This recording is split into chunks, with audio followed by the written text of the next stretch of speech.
विद्यापीठ की तरफ से हार्दिक स्वागत करता हूँ और करता हूँ और उनको मानवा विद्यापीठ की तरफ से दंडवत प्रणाम करता हूँ। दादाजी, आज हमारे विद्यापीठ का पहला दिन है, उद्घाटन पत्र है। उस पत्र में आप यहाँ पे शामिल हुए, उसके लिए भी दंडवत करता हूँ।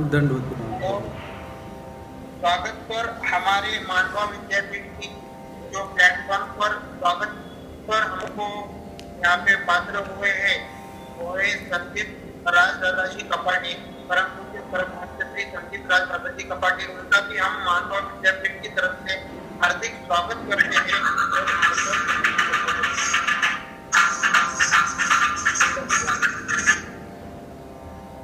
और यहाँ पे हमारे मानवा विद्यापीठ की तरफ से जो अभी उपक्रम चलने वाला है, वो उपक्रम हम अभी इसी वक्त से शुरू करेंगे। उसका उद्घाटन सत्र यहाँ से चालू होने वाला है।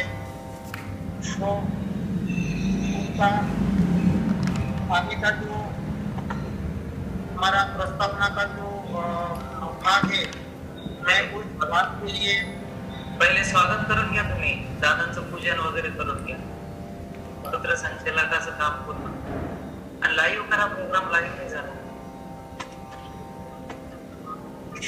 लाइव शुरू है, रिकॉर्डिंग शुरू है। बरं, तर इसके बाद मैं ये जो प्रमुख अतिथि है नगर मोड़ी दादाजी, उनका पूजन हमारे विद्यापीठ की ओर से होने वाला है। दादाजी के पूजन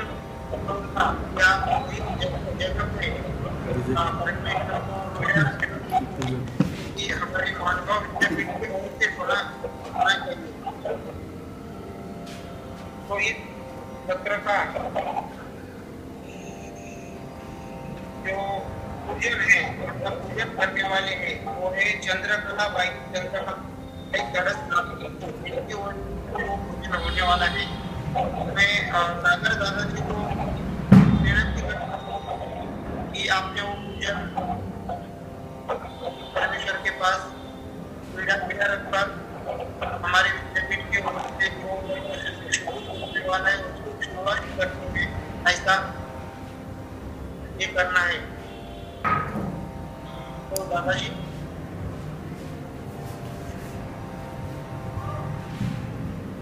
आदरणीय प्रवाचक श्री दर्शनाचार्य सन्मित्र श्री दादाजी का यहाँ पे पहली बार पूजन होगा। प्रवाचक पूजन आदरणीय श्री चंद्रकला भाई तड़स नागपुरी की ओर से पूजन होने वाला है। तो मैं दादाजी को प्रार्थना करूंगा कि दादाजी आप भजन का स्वीकार करो और किसी को संतुष्ट करने के लिए दर्शन के लिए सूचित।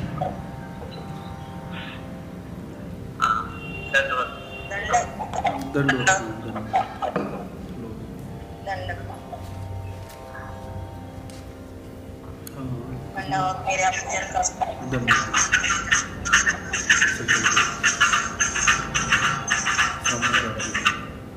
चंद्रकला भाई की ओर से पूजन परमात्मा इनके पूजन का स्वीकार करेंगे।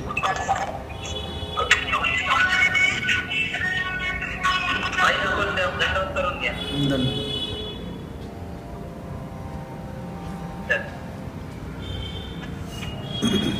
ठीक है दादा, चलो। इसके बाद में हम श्री संदीप राज परम पूज्य परमहंस श्री संदीप दादाजी कपाटी, इनको भी हमारे मानवा विद्यापीठ की ओर से स्वागत करेंगे और उनको भी हम पंचकरण से दंडवत प्रणाम करेंगे। आज के जो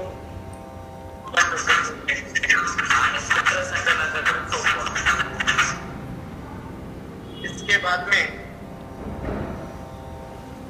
हमारे जो विद्यापीठ के प्रस्तावना है, वो प्रस्तावना के लिए मैं श्री विनोद गौड़ फ्राइडे मूर्तिजापुर को आमंत्रित करता हूँ। आगे का सेशन उनकी तरफ रहेगा, वो हमारे को प्रस्तावना के माध्यम से मार्गदर्शन करते हैं। तो मैं अच्युत गोविंद मित्र जी विनोद गौड़ फ्राइडे को आमंत्रित करता हूँ। सबसे पहले सभी आचार्यगण तथा सभी सद्भक्तों को मेरा दंडवत प्रणाम। आज ये जो पहला सत्र हम शुरू करने जा रहे हैं और इस कार्यक्रम का परिचयात्मक तो प्रास्ताविक होते हैं वो दादा ने मेरी तरफ सौंपा है। महानुभाव साहित्य परिषद ट्रस्ट द्वारा संचालित इस महानुभाव विद्यापीठ की जो स्थापना है, ये स्थापना औरंगाबाद के जो सुप्रसिद्ध डॉक्टर यूमा पठान सर जो है उनके प्रयत्नों से 17 फरवरी 2013 में हुई थी और आज इस महानुभाव विद्यापीठ की जो स्थित है अकोला जिला के तेल्हारा नगर में, और वहीं से ये कार्यक्रम का जो पूरी तरह का जो नियोजन है तेल्हारा से चल रहा है। और इस विद्यापीठ के जरिए आज ऑनलाइन के माध्यम से सभी सद्भक्तों को, सभी पंथीय सद्भक्तों को जो लाभ इस महानुभाव विद्यापीठ के जरिए दिया जा रहा है। आज इस विद्यापीठ में 325 विद्यार्थियों से भी ज्यादा विद्यार्थी प्रवेशित है और कुछ ऐसे भी विद्यार्थी हैं जो हमारे विद्यापीठ में प्रवेश लेने के लिए उत्सुक है। कुछ नियम और जो रूल्स एंड रेगुलेशंस है दादाजी ने काफी अच्छी तरह से बनाए हैं। हमारे योगीराज दादाजी है जिन्होंने इस महानुभाव विद्यापीठ के लिए जो कार्य किया है और सभी सद्भक्तों को, सभी विद्यार्थियों को काफी अच्छी तरह एक नियमावली में, एक नियम में बांध कर रखा है। आप सभी को ये पता है इस कोरोना जैसे महामारी की वजह से जो सर्वज्ञ श्री चक्रधर स्वामी जी का अष्टशताब्दी साल है, जो हम काफी अच्छी तरह और बड़ी धूमधाम से पूरे देश में मना रहे हैं। लेकिन जो संपर्क हमारा होना चाहिए था वो संपर्क हम इस इंटरनेट के माध्यम से हम आज एक दूसरे से जुड़े हुए हैं। और इस महानुभाव विद्यापीठ के जो मार्गदर्शक है, आपको पता ही है कि इतना ये विद्यापीठ का जो कार्य है, ये कार्य संभालना या इसका कार्य पूरी तरह से यशस्वी होने के लिए इस विद्यापीठ की जो मार्गदर्शक है, जो अचलपुर से परम पूज्य परम महंत आचार्य श्री अचलपुरकर बाबा जी है। इसके बाद जालिका देव से परम पूज्य परम महंत आचार्य श्री चिचुंडीकर बाबा जी है और सालवाड़ी से परम पूज्य परम महंत आचार्य श्री जयराज बाबा जी है। उसके बाद कड़ेगांव से परम पूज्य परम ईशा दृष्टि श्री दिगंबर दादाजी है और टीको मालवी जी है। ये जो दिग्गज है, ये जो महात्मा है, ये हमारे महानुभाव विद्यापीठ के प्रमुख मार्गदर्शक है।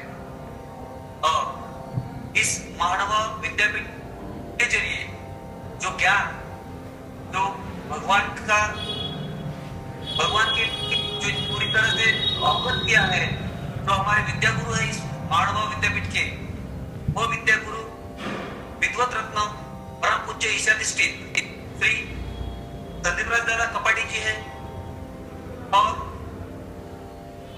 हमारे इस महानुभाव विद्यापीठ के दूसरे विद्यागुरु विद्वत रत्न परम पूज्य ईशाधिष्ठित श्री महिम दादा जावड़े दामनखेड़ा से है। और हमारे और इस विद्यापीठ के परम पूज्य ईशाधिष्ठित श्री पवन दादा पंजाबी जो केपानगर से है। और उसके बाद इस विद्यापीठ के जो विद्यागुरु है परम पूज्य ईशाधिष्ठित श्री साहित्याचार्य योगीराज दादा शास्त्री सेवलीकर, ये हमारे प्रमुख विद्यागुरु है जिनके जरिए हम महानुभाव विद्यापीठ के सारे स्टूडेंट्स, सारे सद्भक्त ज्ञान लेते हैं। आज इस प्रथम सत्र का आयोजन जो चक्रपाणी प्रभु अवतार दिन के समारोह में आज से शुरू हो रहा है, इसका पहला सत्र और ये उद्घाटनीय सत्र है। और आज के इस सत्र का विषय जो है श्री चक्रपाणी महाराज का पलटन।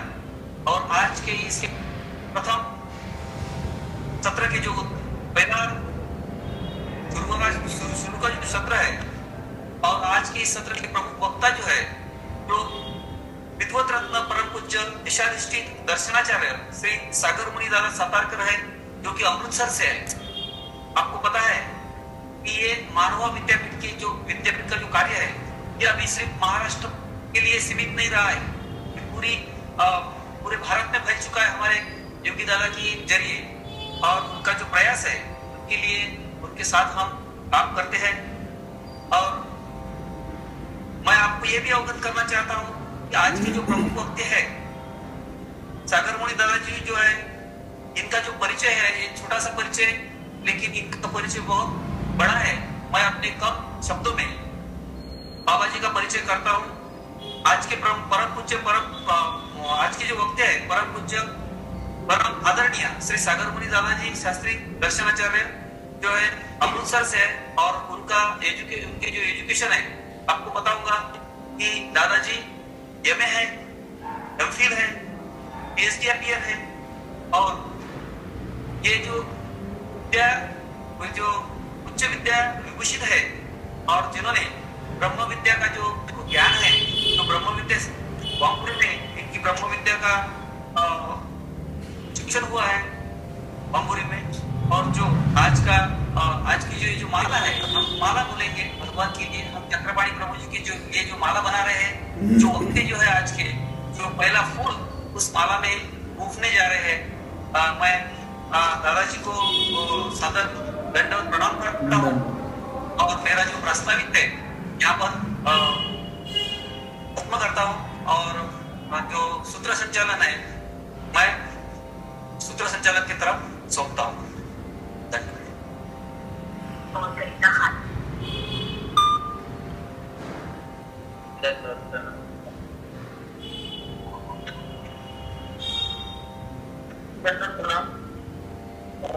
मानवा विद्यापीठ की जो प्रास्ताविक है वो अच्छी तरह से मेहनत सोसाइटी की ओर से उन्होंने स्पष्टीकरण उसका दिया है। और संत महंतों को भी उन्होंने जो उनकी शैली का जो सब डिटेल्स यहाँ पे हमको प्राप्त हुई है। धन्यवाद विनोद। इसके बाद में हम हमारी जो उद्घाटनीय सत्र जो है उसकी ओर प्रस्थान करेंगे। उससे पहले हमको जो एक सूचना है, बीच में कोई भी ऑडियो शुरू ना करे। हमारे मानवा विद्यापीठ की जो मानवा विद्यापीठों की जो पदवीय स्टूडेंट है उनके लिए मैं सूचना करूंगा कि बीच में कोई अपनी ओर से ऑडियो शुरू ना करे, बीच में कोई नाम ना करे। तो इसके बाद में मैं परम पूज्य परम मंच श्री सागर दादाजी को दादा उत्तर दे देगा।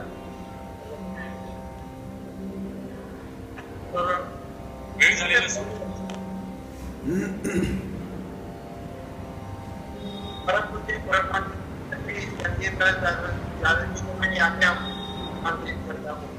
दादाजी आप यहाँ पे हमारी मानव विद्यापीठ ओर से आपको हमारे सभी से आपको दंडवत प्रणाम। आपको हमको जो स्वागत प्रत्यक्ष यहाँ पे प्राप्त हुए हैं, तो हम आपको आमंत्रित करते हैं अपना सत्र शुरू कीजिए।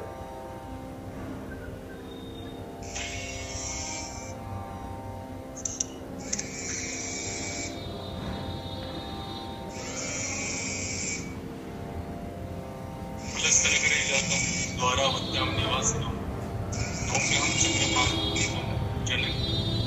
जननंदनम। श्री चक्रपाणी अवतारणी महोत्सव के उपलक्ष्य में आयोजित यह 10 दिवसीय ज्ञान सत्र का आयोजन मानवा विद्यापीठ के द्वारा संपन्न होने और ऐसे इस आयोजन के प्रथम दिवस पर उद्घाटनीय सत्र में अपने मंतव्य को व्यक्त करने के लिए हमें जिनका मार्गदर्शन मिलने वाला है। ऐसे आज के इस व्याख्यान सत्र के प्रथम दिवस के उद्घाटक आदरणीय श्रद्धेय मेरे गुरुबंधु और जिन्होंने बहुत अल्प समय में अपने परिश्रम के द्वारा बहुत सा ज्ञान ब्रह्म विद्या का हो या संस्कृत का हो या सभी प्रकार की सामग्री का हो, ऐसा सारा ज्ञान जिन्होंने अपने परिश्रम के द्वारा अर्जित कर उस ज्ञान को समाज के लिए आज वे उसका वितरण कर रहे हैं, तो हमें बड़ा गर्व महसूस होता है कि हमारे जो दादाजी हैं, ये श्री दर्शनाचार्य साहित्याचार्य सागर मुनि दादाजी सातरकर, मैं दादाजी को सर्वप्रथम दंडवत करता हूँ। और आज के इस प्रथम सत्र के अध्यक्ष स्थान पर विराजमान आदरणीय श्रद्धेय प्रातस्मरणीय जालिकाजिम निवासी मेरे शुभचिंतक श्री श्रद्धेय श्री चुचुंडीकर बाबा जी को भी मैं सादर सविनय दंडवत करता हूँ। और इस आयोजन में उपस्थित इस 10 दिवसीय कार्यक्रम के आयोजन में उपस्थित सालवाड़ी निवासी आदरणीय श्रद्धेय प्रातस्मरणीय मेरे शुभचिंतक श्री जयराज बाबा जी को भी मैं सादर सविनय दंडवत करता हूँ। और हमारे जो विद्यापीठ के संचालक हैं, जिनका मार्गदर्शन आप सभी को काफी दिनों से मिल रहा है। इस विद्यापीठ में लगभग 350 विद्यार्थी हैं जो विद्या प्रेमी है, विद्या व्यासंगी है और विद्या में रुचि रखने वाले हैं। ऐसे सभी विद्यार्थियों की नाम पिपासा अपने ज्ञान के द्वारा, अपने मार्गदर्शन के द्वारा जो पूरी करते हैं, ऐसे मेरे गुरुबंधु, मेरे गुरु भाई, मेरे परम स्नेही श्री साहित्याचार्य योगेश दादाजी शिवलीकर, इन्होंने इस आयोजन को अल्पावधि में पूरा करके हम सभी के लिए इस ज्ञान गंगा को वितरित किया है। इसलिए मैं दादाजी को भी सविनय दंडवत करता हूँ। महिम दादाजी, हमारे आदरणीय श्रद्धेय महिम दादाजी, उनको भी मैं दंडवत करता हूँ। और सभी हमारे आयोजन में जो दादाजी हैं और अपने उन सभी को मैं दंडवत करता हूँ। और आज का जो विषय है, मैं ज्यादा देर ना लेता हुआ, मैं आज के जो विषय है श्री चक्रपाणी महाराज जी और फलटन, जहाँ पर श्री चक्रपाणी महाराज जी का अवतार हुआ, ऐसा क्षेत्र जिसे फलटन कहा जाता है और हम महानुभावियों की जय कृष्ण संप्रदाय की दक्षिण काशी भी उसे कहते हैं। ऐसे इस दक्षिण काशी और श्री चक्रपाणी महाराज जी के अवतार कार्यों को हमारे सामने प्रस्तुत करने जा रहे हैं अपने चिंतन के द्वारा, अपने सुमधुर वाणी के द्वारा। हमारे सागर मुनि दादाजी, मैं दादाजी से अनुरोध करता हूँ कि वे हमें अपने ज्ञान के द्वारा लाभान्वित कराए, हमें उद्बोधित कराए। मैं दादाजी से, हम सभी आयोजकों की ओर से, ज्ञानपीठ विद्यापीठ के द्वारा सभी विद्यार्थियों की ओर से मैं दादाजी से अनुरोध करता हूँ कि हम आप सभी को सुनने के लिए ललायित है। आप हमें अपने वाणी के द्वारा संबोधित करें। दंडवत प्रणाम। जय श्री चक्रधर।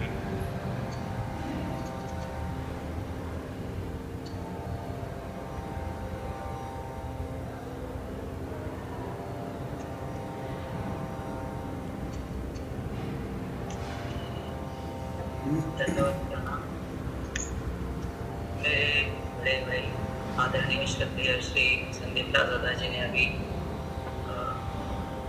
यहाँ पे स्वागत पर विचार अब सुनाए हैं। इसके आगे हम चक्रपाणी महाराज पे कुछ सागर दादाजी से बोधामृत ग्रहण करेंगे एवं दादाजी को विनंती है कि आप शुरुआत करें। धन्यवाद। ईशावास्यमिदं सर्वं यत्किंच जगत्यां जगत् तेन त्यक्तेन भुञ्जीथा मा गृध कस्य स्विदन चिन्तयन्तो मां ये जना पर्युपासते तेषां नित्यवियुक्तानां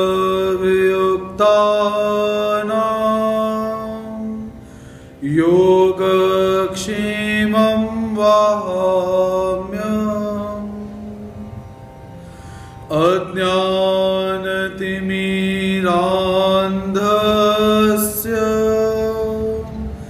ज्ञानाञ्जनशलाकया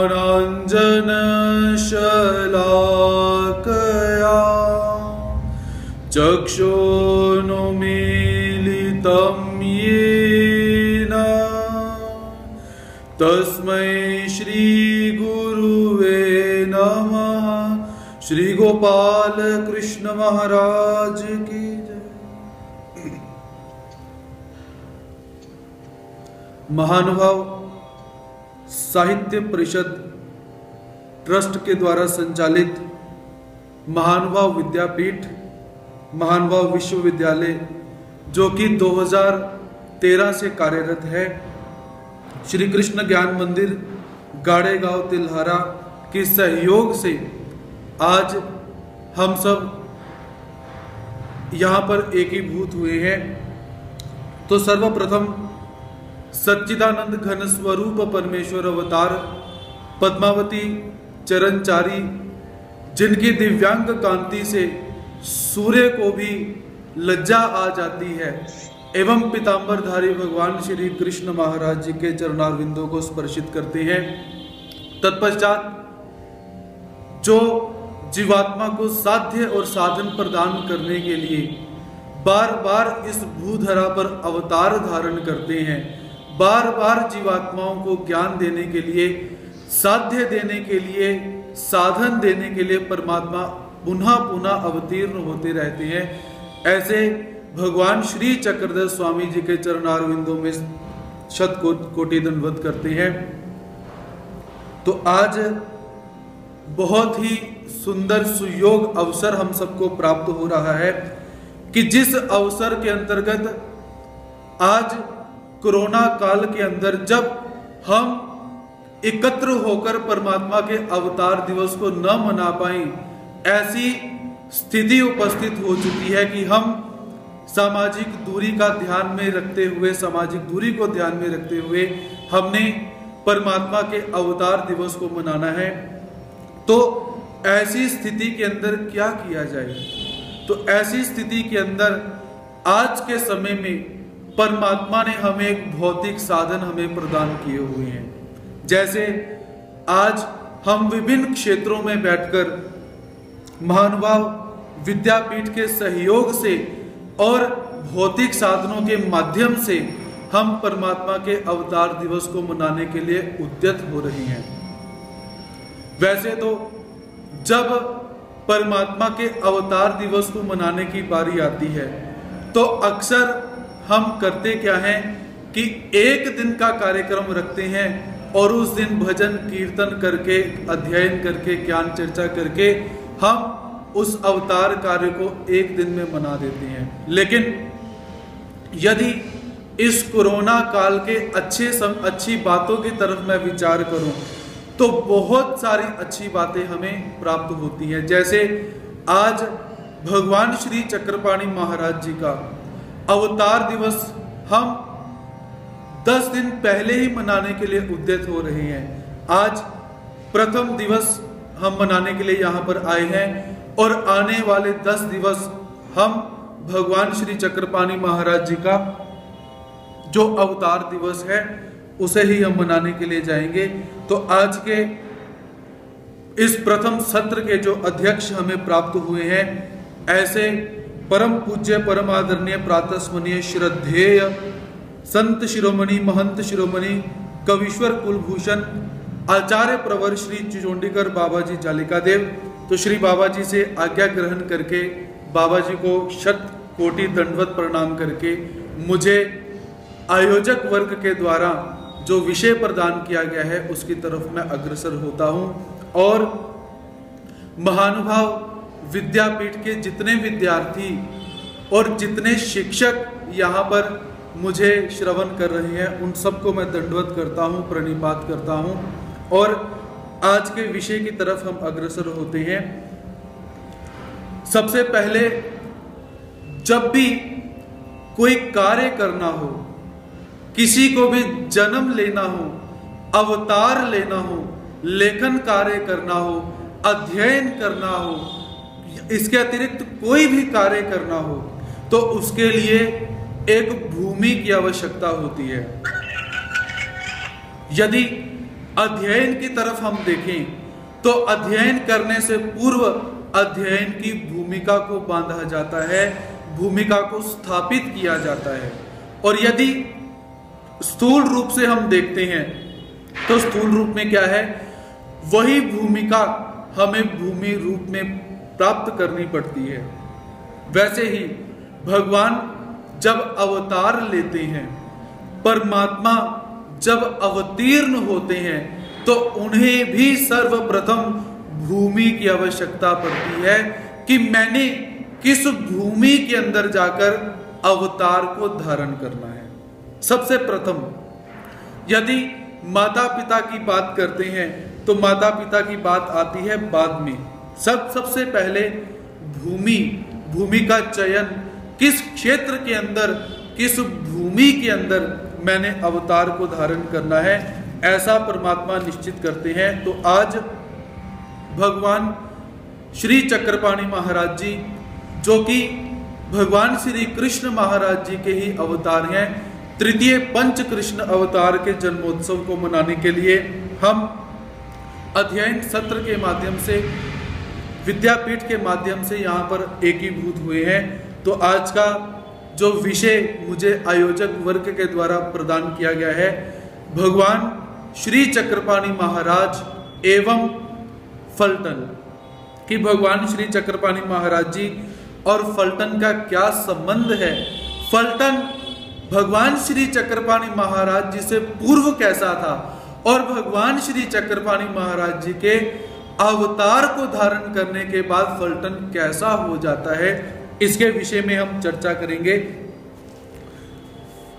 तो परमात्मा भगवान श्री कृष्ण महाराज जी श्रीमद् भगवत गीता के अंदर एक वादा हम लोगों से करते हैं, एक परमात्मा हमसे प्रॉमिस करते हैं। वो प्रॉमिस क्या है, यदा यदा ही धर्मस्य ग्लानिर्भवति भारत अभ्युत्थानम अधर्मस्य तदात्मानं सृजाम्यहम्, कि जब जब इस भूधरा पर, यहां पर भी शब्द क्या आया, धरती, स्थान, जब भी इस भूधरा पर अधर्म बढ़ता रहता है और धर्म का नाश हो जाता है, तो मैं धरती की रक्षा करने के लिए, पृथ्वी की रक्षा करने के लिए बार बार अवतार को धारण करता हूं। तो यहां पर परमात्मा भी भूमि को महात्म्य देते हैं कि भूमि की आवश्यकता अवश्य रहती है। और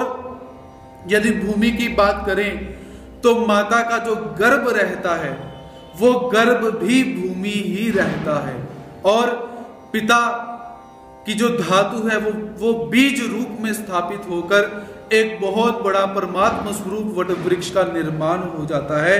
तो ऐसे ही कलयुग के अंदर भगवान श्री चक्रपाणि महाराज जी ने फलटन नगरी के अंदर अवतार धारण किया हुआ है। तो भगवान श्री चक्रपाणि महाराज जी ने आश्विन वद्य नवमी गुरुवार शके 1043 में प्लव नाम संवत्सर के अंदर दिनांक 6 अक्टूबर 1121 में फलटन नगरी में भगवान श्री चक्रपाणि महाराज जी ने अवतार को धारण किया हुआ है। तो परमात्मा का अवतार दिवस मनाने के लिए क्या है, यदि परमात्मा के संपूर्ण ज्ञान, परमात्मा के अवतार होने की पूर्ण पद्धति और परमात्मा के कार्य हमें ज्ञात हो जाएं, तो परमात्मा भी प्रसन्न हो जाते हैं। आज हम परमात्मा के स्थान और परमात्मा के विषय में जानेंगे कि फलटन का महात्म्य क्या है, फलटन में स्थान कौन कौन से हैं, भगवान श्री चक्रपाणि महाराज जी ने अवतार कैसे धारण किया। ऐसी बातों को यदि हम जानते हैं तो क्या होगा, परमात्मा प्रसन्न हो जाएंगे, क्योंकि परमात्मा ज्ञान के माध्यम से और प्रेम के माध्यम से परमात्मा प्रसन्न होते हैं कि चलो मैंने तो अवतार धारण किया, लेकिन मेरे अवतार धारण करने का जीवात्माओं को लाभ क्या हुआ। मैंने तो फलटन नगरी में जाकर नगरी को पवित्र कर दिया, लेकिन जीवात्माओं ने उस पवित्रता का क्या धारण किया, उस पवित्रता को कैसे धारण किया। तो ये जो हम इस कार्य के लिए उद्यत हुए हैं, इस कार्य के माध्यम से हम परमात्मा के अवतार दिवस को अवश्य मनाएंगे। तो आइए भगवान श्री चक्रपाणि महाराज जी और फलटन नगरी के विषय में कुछ विशेष बातों का हम यहाँ पर अध्ययन करते हैं। तो सर्वप्रथम भगवान श्री चक्रधर स्वामी जी के पास जब आचार्य श्री माहिम भट्ट जी आते हैं, तो आचार्य श्री माहिम भट्ट जी गर्व से उन्मत्त हो चुके हुए हैं, क्योंकि ज्ञाना पाठी वैराग्य उपजे। भगवान श्री चक्रधर स्वामी जी कहते हैं कि ज्ञान होने के पश्चात वैराग्य पैदा हो जाता है, किंतु ज्ञान होने के बाद वैराग्य किसी किसी को पैदा होता है, लेकिन अहंकार प्रत्येक व्यक्ति को पैदा हो जाता है। तो हमारे पंथ के जो आद्य आचार्य हुए हैं, उनके जीवन में भी ऐसी ही एक घटना घटित हो जाती है कि जब उन्होंने षड शास्त्रों का अध्ययन करा, प्रभाकर शास्त्र का अध्ययन करा, तो अध्ययन करने से क्या है, उन्हें अभिमान हो जाता है कि मेरे जैसा विद्वान इस भूधरा पर कोई नहीं है। ऐसा अभिमान जब पैदा हुआ तो भगवान श्री चक्रधर स्वामी जी से जब भेंट हो जाती है डोमे ग्राम के अंदर, तो भेंट होने के पश्चात क्या है, भगवान श्री चक्रधर स्वामी जी आचार्य श्री माहिम भट्ट जी को निरुत्तर कर देते हैं। और अंतिम प्रश्न क्या रहता है कि जीवात्मा इस संसार से मुक्त कैसे हो सकता है। जब ऐसा प्रश्न पूछा गया, इसके ऊपर बहुत सारी चर्चा हुई। चर्चा होने के पश्चात जब माहिम भट्ट जी निरुत्तर हो जाते हैं, तब भगवान श्री चक्रधर स्वामी जी सबसे पहले क्या कहते हैं कि हे माहिम भट्ट, यदि आचार्य श्री माहिम भट्ट जी हैं, तो आचार्य श्री माहिम भट्ट जी को जब बोलते हैं कि दास्य करना चाहिए, सबसे पहले परमात्मा का दास्य करो, और दास्य करने से क्या है, तुम्हें मुक्ति प्राप्त हो जाएगी। ऐसा भगवान जी जब बोलते हैं, तो माहिम भट्ट जी कहते कि प्रभु दास्य किसका करें। तो भगवान जी कहते हैं कि जैसे द्वापर युग में भगवान श्री कृष्ण महाराज जी हुए हैं, उनका दास्य करो। माहिम भट्ट जी ने कहा, हे प्रभु, वो युग भी चला गया और वो अवतार भी चले गए, अब मैं दास्य किसका करूं। तो भगवान श्री चक्रधर स्वामी जी कहते हैं कि जैसे सह्याद्री पर्वत पर निवास करने वाले श्री दत्तात्रेय महाराज जी हैं, उनका सेवा दास्य करो, तुम मुक्त हो जाओगे।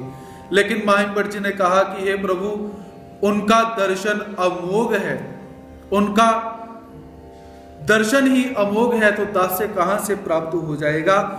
उसके बाद भगवान श्री चक्रधर स्वामी जी कहते हैं कि जैसे द्वारका में निवास करने वाले, फलटन में अवतार धारण करने वाले श्री चक्रपाणि महाराज जी हैं, उनका सेवा दास्य करो तो तुम्हें मुक्ति प्राप्त हो जाएगी। ऐसे तो जब भगवान जी ने ऐसी बात बोली, तो माहिम भट्ट जी क्या कहते हैं कि परमात्मा वो अवतार भी चले गए हुए हैं। ऐसे तो यहां पर भगवान श्री चक्रधर स्वामी जी ने भगवान श्री चक्रपाणि महाराज जी की आराधना करने से मुक्ति प्राप्त हो जाती है, सभी बंधनों से जीवात्मा मुक्त हो जाता है, ऐसा यहां पर बतलाया हुआ है। तो हम भी परमात्मा श्री चक्रपाणि महाराज जी से यही निवेदन करेंगे कि हे प्रभु, हम आपके अवतार उत्सव को मनाने के लिए यहाँ पर उद्यत हो चुके हुए हैं। आप प्रसन्नता पूर्वक हमारे इस छोटी सी क्रिया को स्वीकार करना। और एक निवेदन, हमारे परम पूज्य परमादरणीय प्रातस्मरणीय श्रद्धेय साहित्याचार्य श्री योगी राय दादा शास्त्री जी शिवलीकर एवं परम पूज्य परमादरणीय प्रातस्मरणीय श्रद्धेय मेरे सन्मित्र श्री कपाटे दादाजी, संदीप राय दादाजी कपाटे, इन्होंने मेरी बहुत बड़ी पढ़ाई की हुई है। मैं उस पढ़ाई के काबिल नहीं हूँ। जो परमात्मा के दो शब्द मैं आपके समक्ष रखने का प्रयास करूंगा, जो अपने गुरुजनों से मैंने श्रवण करे हैं, आप सभी उन टूटे फूटे शब्दों को अवश्य स्वीकार कीजिए। तो सबसे पहले हम भगवान श्री चक्रपाणी महाराज जी और फलटन नगरी के विषय में यहाँ पर हम चर्चा करेंगे। तो पहले हम देखते हैं फलटन नगरी के बारे में। तो फलटन जो स्थान है, इसका नाम फलटन कैसे पड़ता है? तो त्रेता युग के अंदर इस स्थान पर फलस्त ऋषि निवास किया करते थे। तो फलस्त ऋषि के निवास करने के कारण इस स्थान को फलस्थाना कहा जाता था। उसके बाद धीरे धीरे समय जब बढ़ा और नाम के अंदर भेद हमें प्राप्त हो जाता है, तो इसी स्थान का नाम पड़ जाता है फलेठान। और फिर और समय आगे बीता तो आगे जाकर नाम पड़ा फलटन। तो ऐसे फलटन स्थान जो है, जो कि भगवान श्री चक्रपाणी महाराज जी के अवतार लेने के बाद इतना पवित्र स्थान बन जाता है कि जिस स्थान को महानुभावों की दक्षिण में काशी कहा जाता है, यह परमात्मा का ऐसा दिव्य स्थान है जिसे काशी का नाम दिया हुआ है। तो भगवान श्री चक्रपाणी महाराज जी के चरित्र को सुनने से पूर्व हम भूमि की बात करते हैं, स्थान की बात करते हैं। तो भगवान श्री चक्रपाणी महाराज जी के पद स्पर्शों से पवित्र हुआ यह फलटन स्थान। इस स्थान के अंदर हमें बहुत सारे स्थान उपलब्ध होते हैं और बहुत सारे परमात्मा के मंदिर भी हमें उपलब्ध होते हैं। मुझे जितनी जानकारी है उसके अनुसार सबसे पहले परमात्मा ने जिस स्थान पर अवतार धारण किया हुआ है, ऐसा स्थान हमें प्राप्त होता है जिसे हम जन्म स्थान कहते हैं। जन्म स्थान के नाम से हम इसे जानते हैं। और याद रखिए, जब भी परमात्मा के अवतार दिवस को मनाना हो, जब भी आपने बात करनी हो कि परमात्मा आए, परमात्मा ने अवतार धारण किया, तो याद रखिए कभी भी परमात्मा ने ऐसे ऐसे जन्म लिया हुआ है, ऐसा शब्द हमें नहीं बोलना चाहिए। हाँ, दिव्य जन्म परमात्मा ने लिया हुआ है, ऐसा अवश्य बोल सकते हैं। और परमात्मा के लिए प्रत्येक शब्द का जो चयन हम करते हैं, वो चयन भी कैसा होना चाहिए? उत्तम प्रकार के शब्द का चयन होना चाहिए। जैसे परमात्मा जन्म नहीं लेते, परमात्मा अवतार लेते हैं। यद्यपि श्रीमद् भगवत गीता के अंदर बोला गया हुआ है कि मेरा जन्म और मेरा कर्म दिव्य होता है, फिर भी जब भी हमने परमात्मा के अवतार के विषय में बात करनी हो, तो हमने परमात्मा ने दिव्य जन्म लिया, परमात्मा ने अवतार धारण किया, ऐसा शब्द बोलना चाहिए। तो यहाँ पर हमें फलटन के अंदर परमात्मा का स्थान प्राप्त होता है, जिसे जन्म स्थान हम बोलते हैं, जहां पर श्री चक्रपाणी महाराज जी ने माता जनकाइसा एवं पिता जनक नायक इनको निमित्त करके अवतार धारण किया हुआ है। तो एक बार क्या हुआ, जन्म कथा का श्रवण करेंगे सभी। भगवान श्री चक्रधर स्वामी जी का निवास पैठन के अंदर गणपत मठ के अंदर भगवान जी का निवास होता है।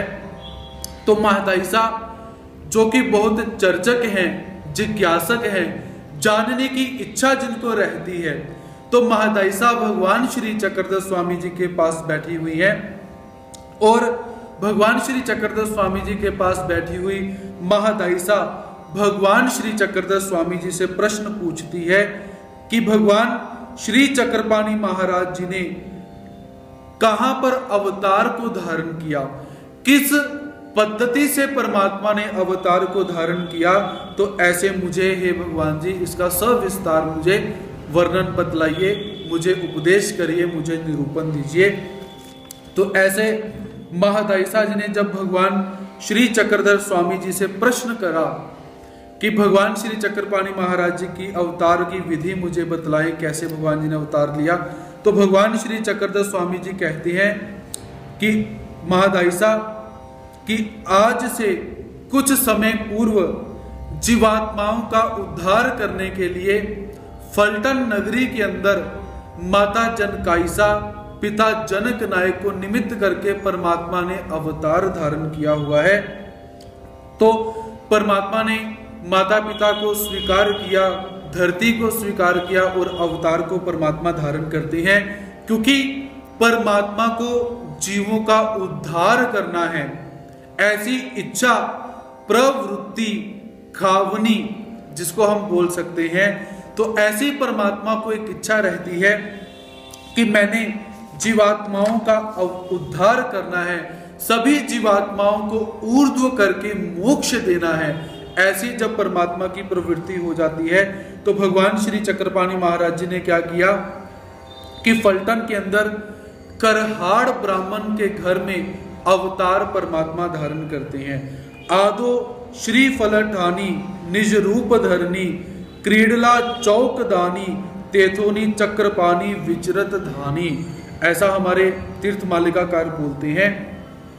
तो वहां पर भगवान श्री चक्रपाणि महाराज जी के जो परिवार है उस परिवार के विषय में अगर विचार करते हैं तो समय क्या है कि जो फलटन नगरी है वो बहुत ही सुंदर नगरी दिखाई देती है। उस फलटन नगरी में क्या है कि चारों तरफ बहुत अच्छे अच्छे पर्वत हैं, और पर्वत कैसे हैं कि चारों दिशाओं से उसका जो आनंद है हम आनंद को ग्रहण कर सकते हैं। और चारों दिशाओं में क्या है, बहुत बड़े बड़े महाद्वार हैं।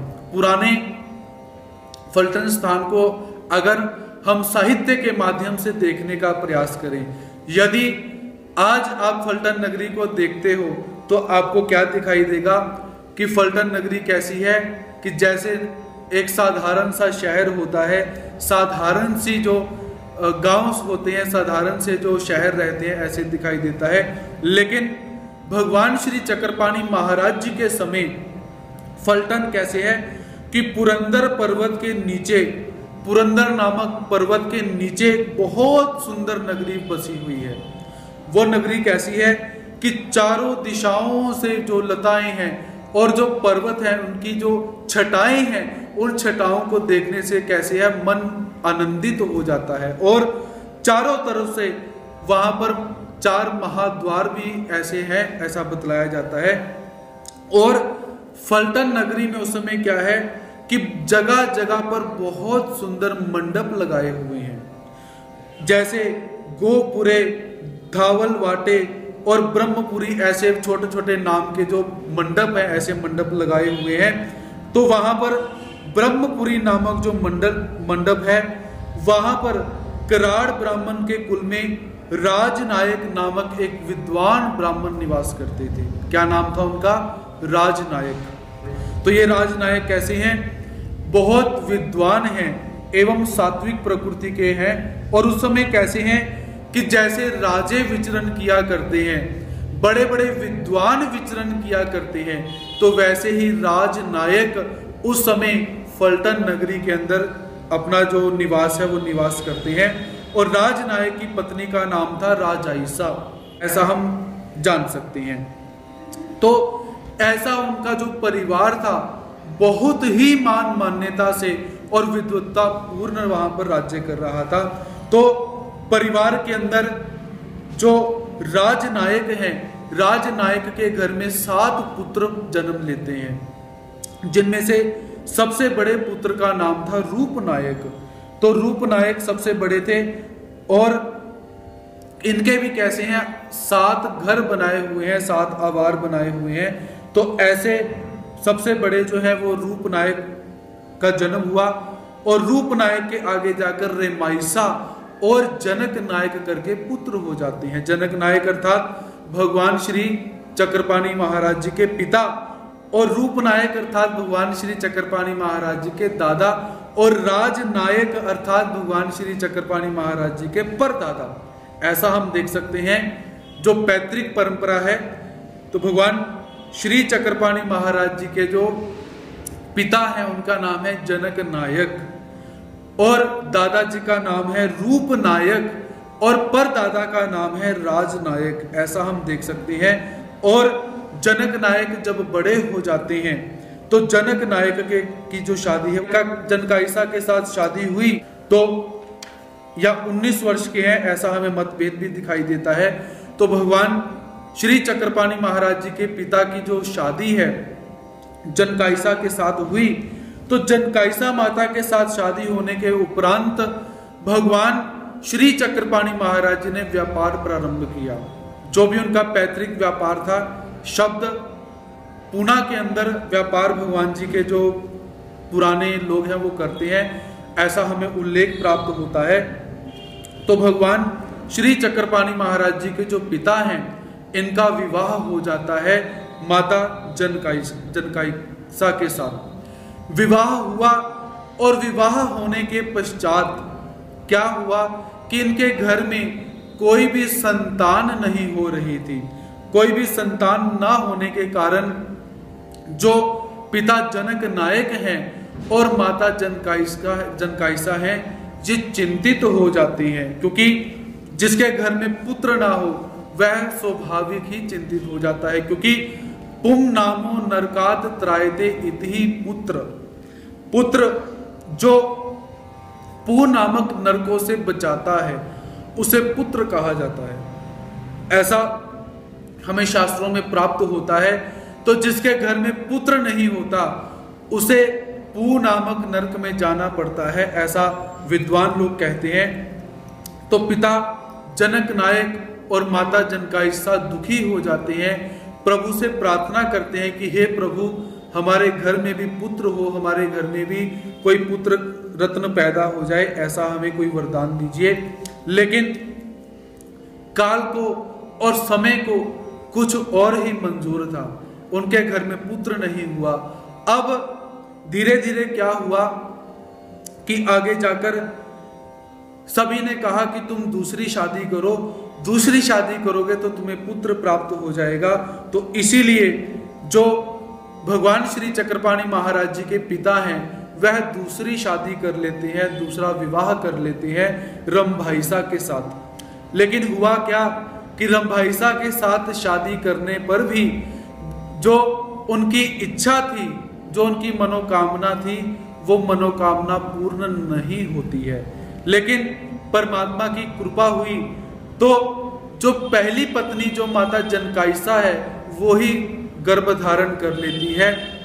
और उससे पूर्व क्या होता है कि एक परंपरा हम देखते हैं, वो परंपरा क्या कि जब हमारी कोई इच्छा पूरी नहीं होती, जब हमारी कोई मंशा पूरी नहीं होती, तो हम क्या करते हैं कि हम परमात्मा के पास जाते हैं और परमात्मा को जाकर परमात्मा से कमिटमेंट करते हैं, परमात्मा को बोलते हैं कि हे प्रभु, हमारी ऐसी ऐसी इच्छा है, आप हमारी इच्छा को पूरा कीजिए, तो हम ऐसा ऐसा कार्य करेंगे। अर्थात नवस जाप्य, मन्नत मांगना। हम भी आज भी यही कुछ करते हैं और करना भी चाहिए, क्योंकि परमात्मा से नहीं मांगे तो किससे मांगे। बहुत सारे भक्त ऐसा बोलते हैं, दार्शनिक ऐसा बोलते हैं कि परमात्मा से मांगना नहीं चाहिए क्योंकि परमात्मा सर्वांतर्यामी है। बहुत अच्छी बात है, जब ज्ञान पूर्वक हम बात करते हैं तो हमें लगता है कि परमात्मा से नहीं मांगना चाहिए क्योंकि परमात्मा कैसे है, सर्वांतर्यामी है। लेकिन जब हम प्रेम की बात करते हैं तो प्रेम में क्या होता है कि बालक अपने पिता से नहीं मांगेगा, माता से नहीं मांगेगा, अपने इष्ट से नहीं मांगेगा तो किससे मांगेगा। तो इसी प्रेम के वशीभूत होते हुए जो माता जनकाइसा और पिता जनक नायक हैं वो भी अपने अपने इष्ट से कुछ मांगते हैं। तो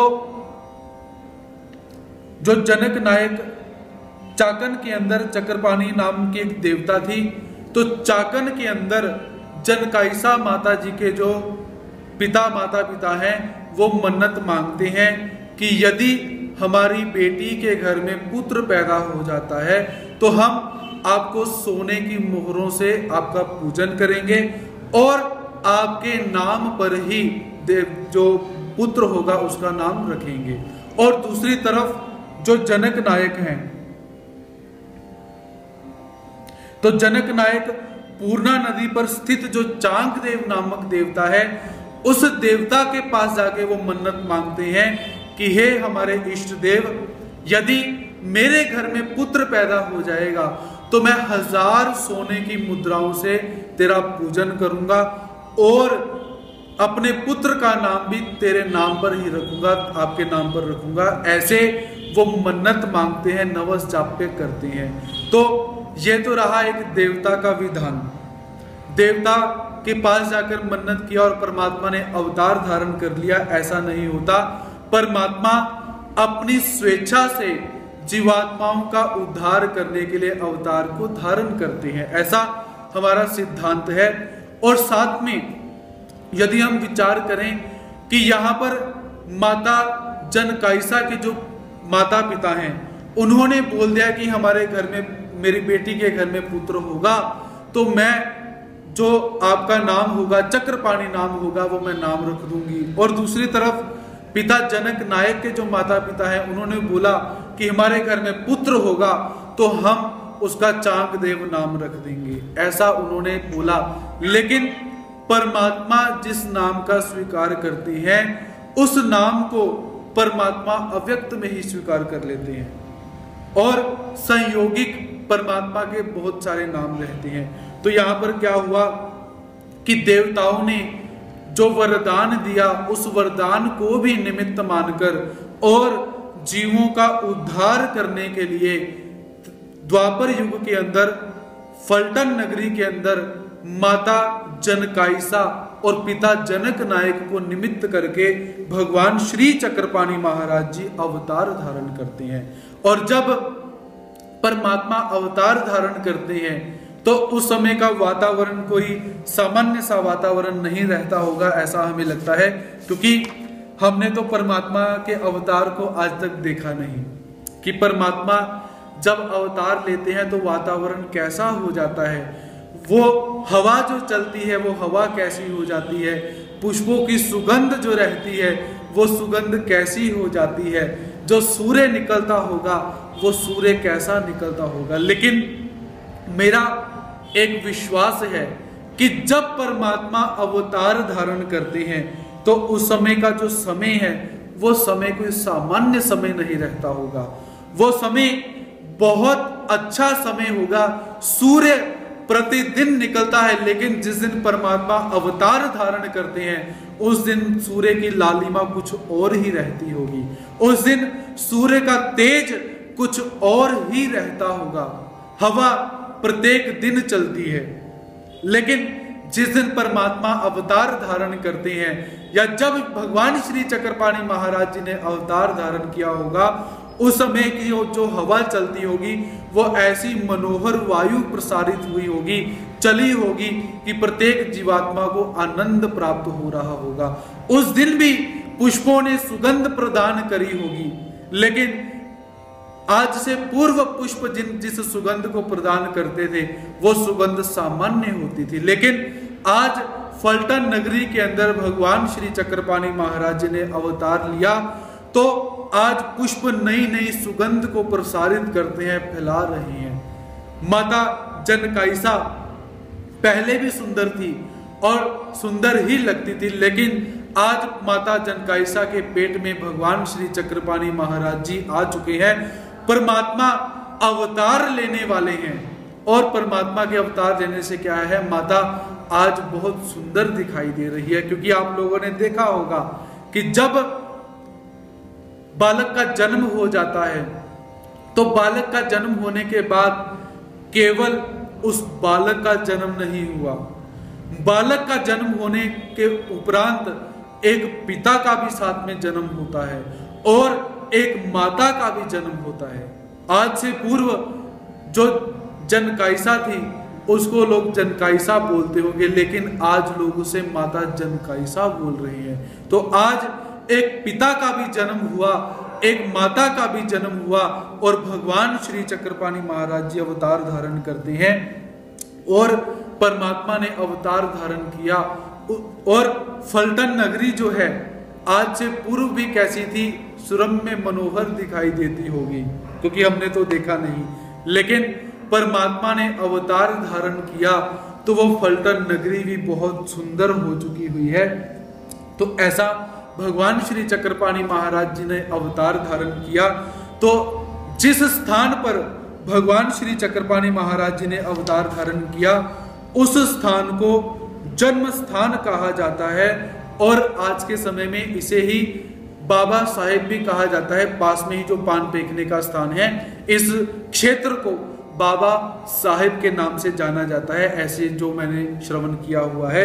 उसके पश्चात दूसरा स्थान जिसकी तरफ हम गतिमान होते हैं उस स्थान को आबा साहिब कहा जाता है या रंभाईसा का आवार कहा जाता है। हिंदी के अंदर रंभाईसा माता का घर हम बोल सकते हैं। तो ऐसे वो स्थान भी हमें उपलब्ध होता है।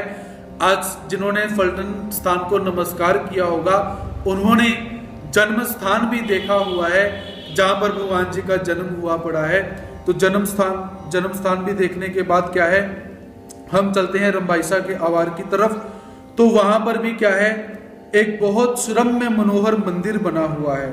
तो बहुत सुरम्य और वैभवशाली मंदिर का निर्माण वहां पर हुआ पड़ा है।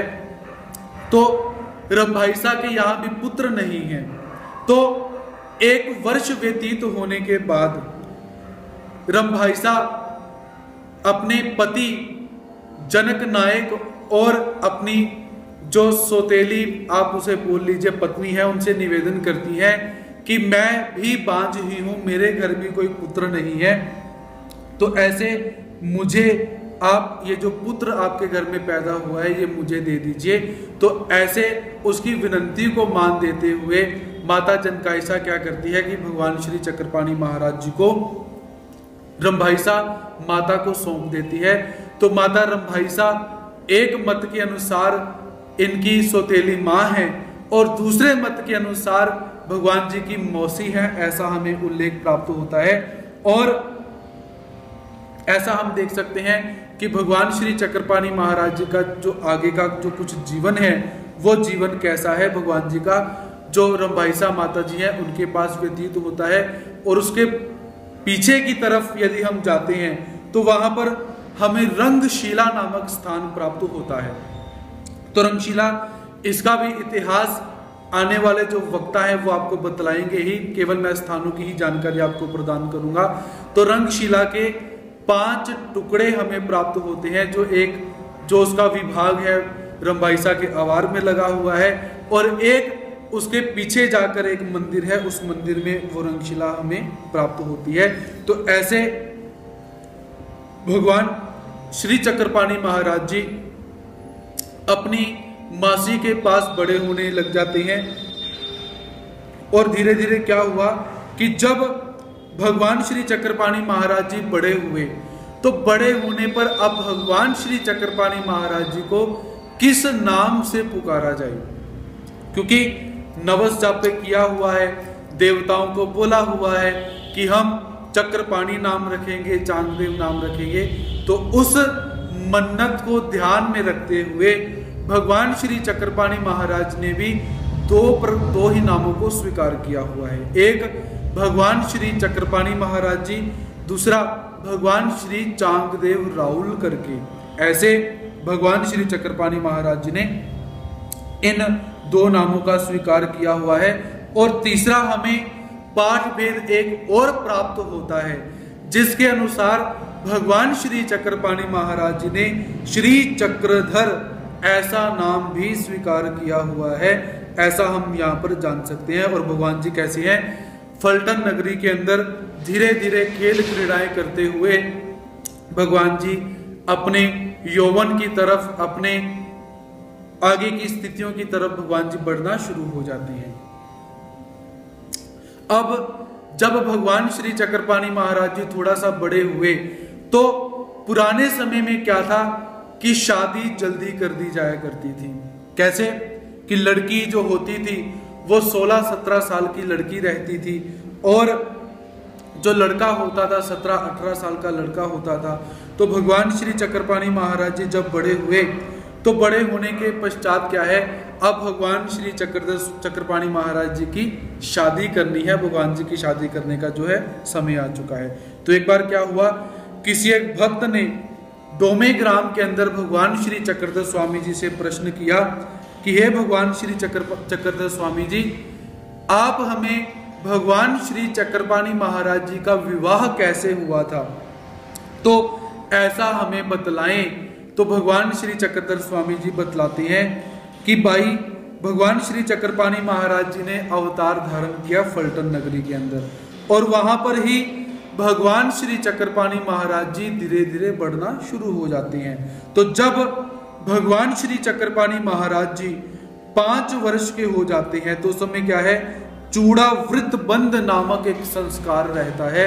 तो भगवान श्री चक्रपाणी महाराज जी का ये संस्कार किया जाता है। उसके बाद जब भगवान श्री चक्रपाणी महाराज जी 7 साल के हो जाते हैं तो उस समय भगवान श्री चक्रपाणी महाराज जी का मुंजी बंधन जो संस्कार होता है, 16 संस्कारों में से ये जो संस्कार है वो संस्कार ऐसा किया जाता है। तो एक ही वासना के अनुसार 9वें वर्ष के अंदर ये किया गया संस्कार।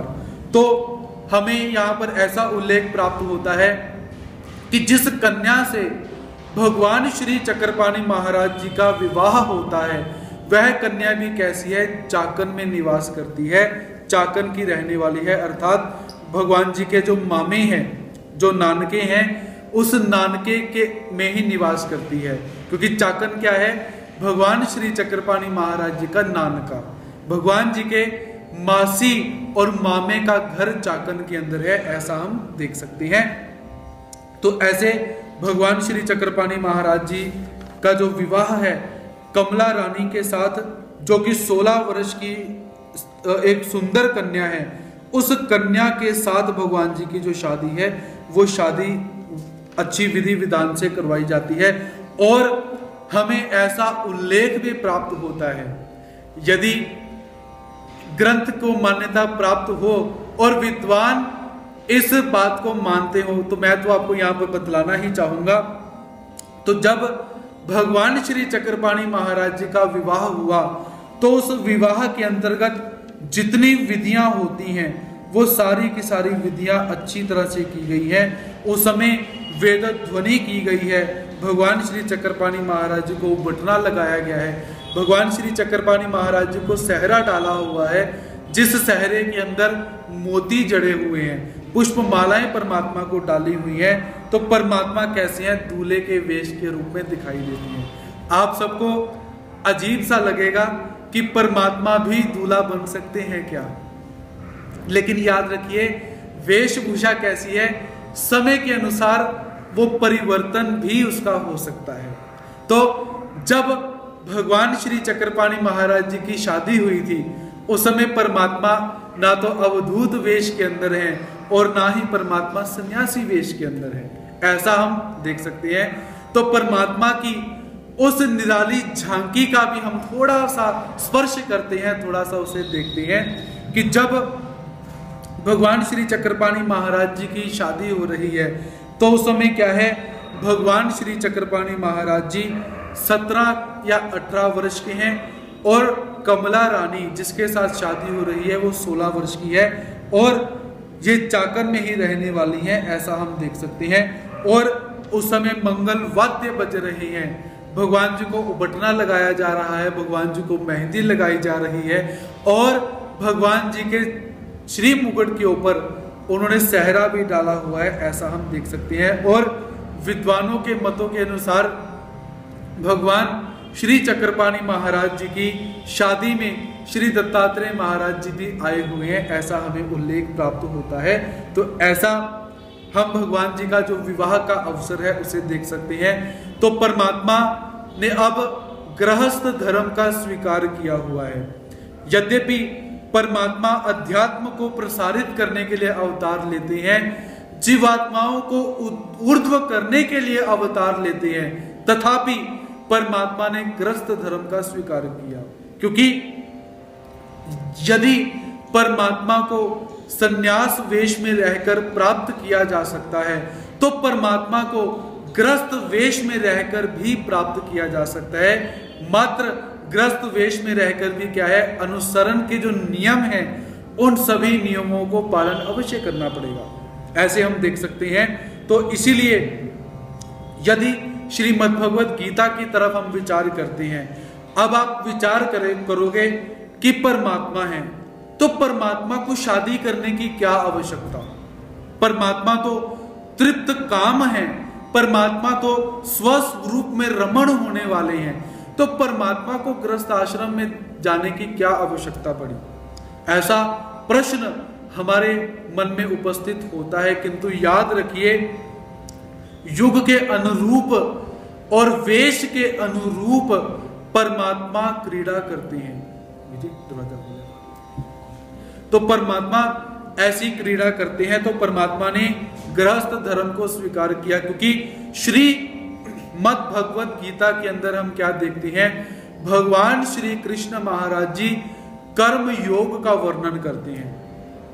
कर्म योग परमात्मा बतलाते हैं कि सांख्य योग से कर्म योग श्रेष्ठ रहता है। कर्म योग अर्थात जिसके अंदर संन्यास न लेकर केवल कर्म किया जाता है, केवल और केवल परमात्मा को प्राप्त करने का कर्म किया जाता है, उसमें संन्यास नहीं लिया जाता, ऐसा हम देख सकते हैं। तो ऐसा गृहस्थ धर्म में रहकर भी परमात्मा को प्राप्त किया जा सकता है। इसका मतलब ये नहीं कि हमने संन्यास नहीं लेना, ऐसा हमने इसका अर्थ बिल्कुल नहीं निकालना। यदि हमारी स्थिति संन्यास लेने की है तो पूर्व अवस्था के अंदर ही संन्यास लेना चाहिए, क्योंकि परमात्मा को सच्चा और सुच्चा शरीर दे। कभी भी हम परमात्मा को भोग लगाते हैं, और भोग कैसा लगाते हैं, सच्चा और सुच्चा पदार्थ जिसको जूठा नहीं किया गया हुआ है, ऐसा पदार्थ हम परमात्मा को देते हैं। तो ये शरीर भी क्या है, हम परमात्मा को ही समर्पित करने वाले हैं। तो ये शरीर जूठा करके परमात्मा को हम देंगे, उसका कोई लाभ नहीं, थोड़ा बहुत लाभ अवश्य होगा, लेकिन सच्चा और सुच्चा शरीर ही परमात्मा को समर्पित करें। तो परमात्मा अपनी विधि के अनुसार, विधान के अनुसार परमात्मा अपने प्रत्येक कार्य को करते हैं। तो परमात्मा ने विवाह का स्वीकार किया हुआ है। तो विवाह का स्वीकार करने के पश्चात क्या है, परमात्मा व्यापार करने के लिए उद्यत हो जाते हैं। परमात्मा भगवान श्री चक्रपाणि महाराज जी ने जो व्यापार है, व्यापार भी किया हुआ है, और परमात्मा अपनी घर गृहस्थी जो है वो परमात्मा चलाना शुरू कर देते हैं। तो एक बार इस घर गृहस्थी को चलाते चलाते क्या हो जाता है कि परमात्मा ने बहुत सारी ऐसी दिव्य लीलाएं करी हुई हैं कि जिन दिव्य लीलाओं के कारण परमात्मा को हम क्या देख सकते हैं कि परमात्मा ने अपने ऐश्वर्य को प्रकट किया हुआ है कि इस घट के अंदर कोई सामान्य जीव नहीं है, इस घट के अंदर परमात्मा निवास करते हैं, परमात्मा रहते हैं, ऐसा परमात्मा ने प्रकट किया। तो शास्त्रीय दृष्टिकोण से क्या है कि परमात्मा भगवान श्री चक्रपाणि महाराज जी पर आच्छादनी के अवरदर्शी अवतार कहे जाते हैं। पर अर्थात जो पर के स्थान की जो वस्तुएं होते हैं वो प्रदान करते हैं, जो परमात्मा से संबंधित वस्तुओं को प्रदान करते हैं, ऐसी वस्तुओं को जो प्रदान करते हैं उन्हें परदर्शी अवतार कहा जाता है। इसी के साथ जो देवताओं के साध्य और साधन इत्यादि प्रदान करते हैं उन्हें अवरदर्शी अवतार कहा जाता है। तो ऐसे भगवान श्री चक्रपाणि महाराज जी ने अवरदर्शी जो अवतार है उस अवतार को स्वीकार किया हुआ है। अवर अर्थात परमात्मा देवताओं के जो साध्य साधन इत्यादि हैं वो परमात्मा देते हैं। तो ऐसे हम देख सकते हैं कि भगवान श्री चक्रपाणि महाराज जी ने 52 पुरुषों को विद्या प्रदान की हुई है। अब सबके मन में ये प्रश्न पैदा होता है कि ईश्वर के अवतार निराकार साकार हुए हैं और परमात्मा को क्या करना चाहिए, ज्ञान और प्रेम प्रदान करना चाहिए। तो परमात्मा अवर शक्ति का स्वीकार क्यों करते हैं? भगवान श्री चक्रपाणि महाराज जी ने अवर शक्ति को स्वीकार क्यों किया? देवताओं के साधन तो देवताएं भी दे सकती हैं। परमात्मा किसी को भी ऑर्डर दे दें, भाई ये काम तुमने करना है, ये काम तुमने करना है और ये काम तुमने करना है, ऐसा परमात्मा बोल सकते हैं। लेकिन परमात्मा स्वयं अवर विद्या का स्वीकार क्यों करते हैं? ऐसा प्रश्न हमारे समक्ष उपस्थित होता है। तो इसका उत्तर हम सब यही ग्रहण कर सकते हैं कि परमात्मा क्या है। सबसे पहले परमात्मा को रहता है कि मैं अपनी तरफ से जीवात्माओं का उद्धार करूं। मैं जिस जीवात्मा को जो चाहिए वो मैं उसे प्रदान कर सकूं। उसे यदि पर पैकी की कोई वस्तु चाहिए तो मैं उसे दे सकूं, यदि उसे अवर पैकी की वस्तु चाहिए तो मैं उसे वो भी दे सकूं। ऐसा परमात्मा का भाव रहता है। और दूसरा, जब तक ईश्वर के अवतार में संपूर्णता नहीं होगी तो ईश्वर के अवतार कैसे हैं? जीवात्मा का पूरी तरह से उद्धार नहीं कर सकते। इसलिए परमात्मा पर और अवर शक्ति को स्वीकार करते हैं और कभी कभी पर शक्ति को छुपा देते हैं, अवर शक्ति के कार्य करते हैं, और कभी कभी क्या है, अवर शक्ति के कार्य करते हैं, पर शक्ति को छुपा देते हैं। तो भगवान श्री चक्रपाणि महाराज जी ने कभी श्री गोविंद प्रभु महाराज जी को शिष्य रूप में स्वीकार किया, कभी वाखेड़े के जो शुक्ल भट्ट हैं उन्हें परमात्मा ज्ञान, प्रेम और अवर विद्या प्रदान करते हैं, कभी उदलीनाथ को प्रदान करते हैं, कभी महाद मुनि को प्रदान करते हैं, कभी अनंत मुनि को प्रदान करते हैं। तो ऐसे भगवान श्री चक्रपाणि महाराज जी ने 52 पुरुषों को विद्या दान दिया हुआ है। हम अक्सर इस बात को अवश्य सुनते हैं कि परमात्मा ने 52 पुरुषों को विद्या दान दिया हुआ है, 52 और 84 ऐसा शब्द क्रमांक हम सुनते हैं। लेकिन किसी से अगर पूछ लिया जाए कि वो 52 पुरुष कौन थे और वो 52 पुरुषों के नाम क्या हैं, यदि पूछा जाए तो जो विद्वान होंगे वही इस प्रश्न का उत्तर दे पाएंगे। जो हमारे आचार्यगण होंगे वही इस प्रश्न का उत्तर दे पाएंगे। लेकिन आज भगवान श्री चक्रपाणि महाराज जी की असीम कृपा से और भगवान श्री चक्रपाणि महाराज जी की परम कृपा से ये जो महानुभाव विद्यापीठ के माध्यम से हम एक दूसरे के रूबरू हुए हैं, तो आज 52 पुरुषों के नाम हम यहाँ से जानकर ही जाएंगे। तो सभी ध्यान से उनका नाम का श्रवण करेंगे। तो सबसे पहले महादायिसा ने भगवान श्री चक्रधर स्वामी जी से प्रश्न किया हुआ है कि भगवान जी, आप कहते हो कि श्री चक्रपाणि महाराज जी ने 52 पुरुषों को विद्या दान दी हुई है, ऐसा आप बोलते हो, तो वो 52 पुरुष कौन से हैं? इसके ऊपर भगवान श्री चक्रधर स्वामी जी कहते हैं कि भाई आओ, मैं तुम्हें उन 52 पुरुषों का नाम का व्याख्यान करता हूं, सुनाता हूं, तो आप सब भी श्रवण कीजिए। सबसे पहले है मेहद मुनि, उसके बाद खल देव मुनि, सारंग देव मुनि, कमल देव मुनि, अनुभव मुनि, रामदेव मुनि, वैज मुनि, माधव मुनि, भागवत मुनि, गोविंद मुनि, नृसिंह मुनि, परशुराम मुनि, वामन मुनि, भानु मुनि, जयेश देव मुनि, महादेव मुनि, जय देव मुनि, एक देव मुनि, लिंग मुनि, तिकव मुनि, केशव मुनि, जाख देव मुनि, दामोदर मुनि, मुकुंद मुनि, रूपदेव मुनि, उदलीनाथ, नागनाथ, सोमनाथ, सिद्धनाथ, वंकनाथ, विश्वनाथ, केतनाथ, भावनाथ, ब्रह्मनाथ, उत्तरेश्वर, कालीश्वर, कामेश्वर, कोलेश्वर, देवेश्वर, शुक्ल भट्ट, कृष्ण भट्ट, हरि भट्ट, काई देव भट्ट, खेई भट्ट, हुंडी राउल, पुरुषोत्तम राउल, जंगम राउल, अनुभूति राउल, निवृत्ति राउल, नाती, जोगना कोली, ऐसे 52 पुरुषों को परमात्मा ने विद्या का दान दिया हुआ है। तो ऐसे हमारे भगवान श्री चक्रपाणि महाराज जी कोई सामान्य नहीं है।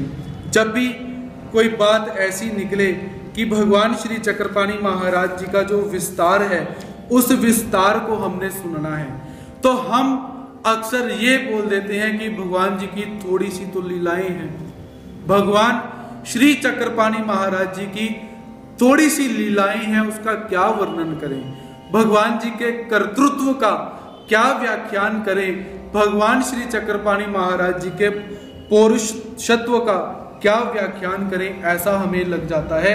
लेकिन यदि भगवान श्री चक्रपाणी महाराज जी के आप चरित्र को अच्छी तरह से देखते हो, अच्छी तरह से पढ़ते हो, अध्ययन की दृष्टि से पढ़ते हो, तो आपको बहुत सारी बातों का ज्ञान हो जाएगा। क्योंकि प्रवचन और अध्ययन के अंदर फर्क रहता है।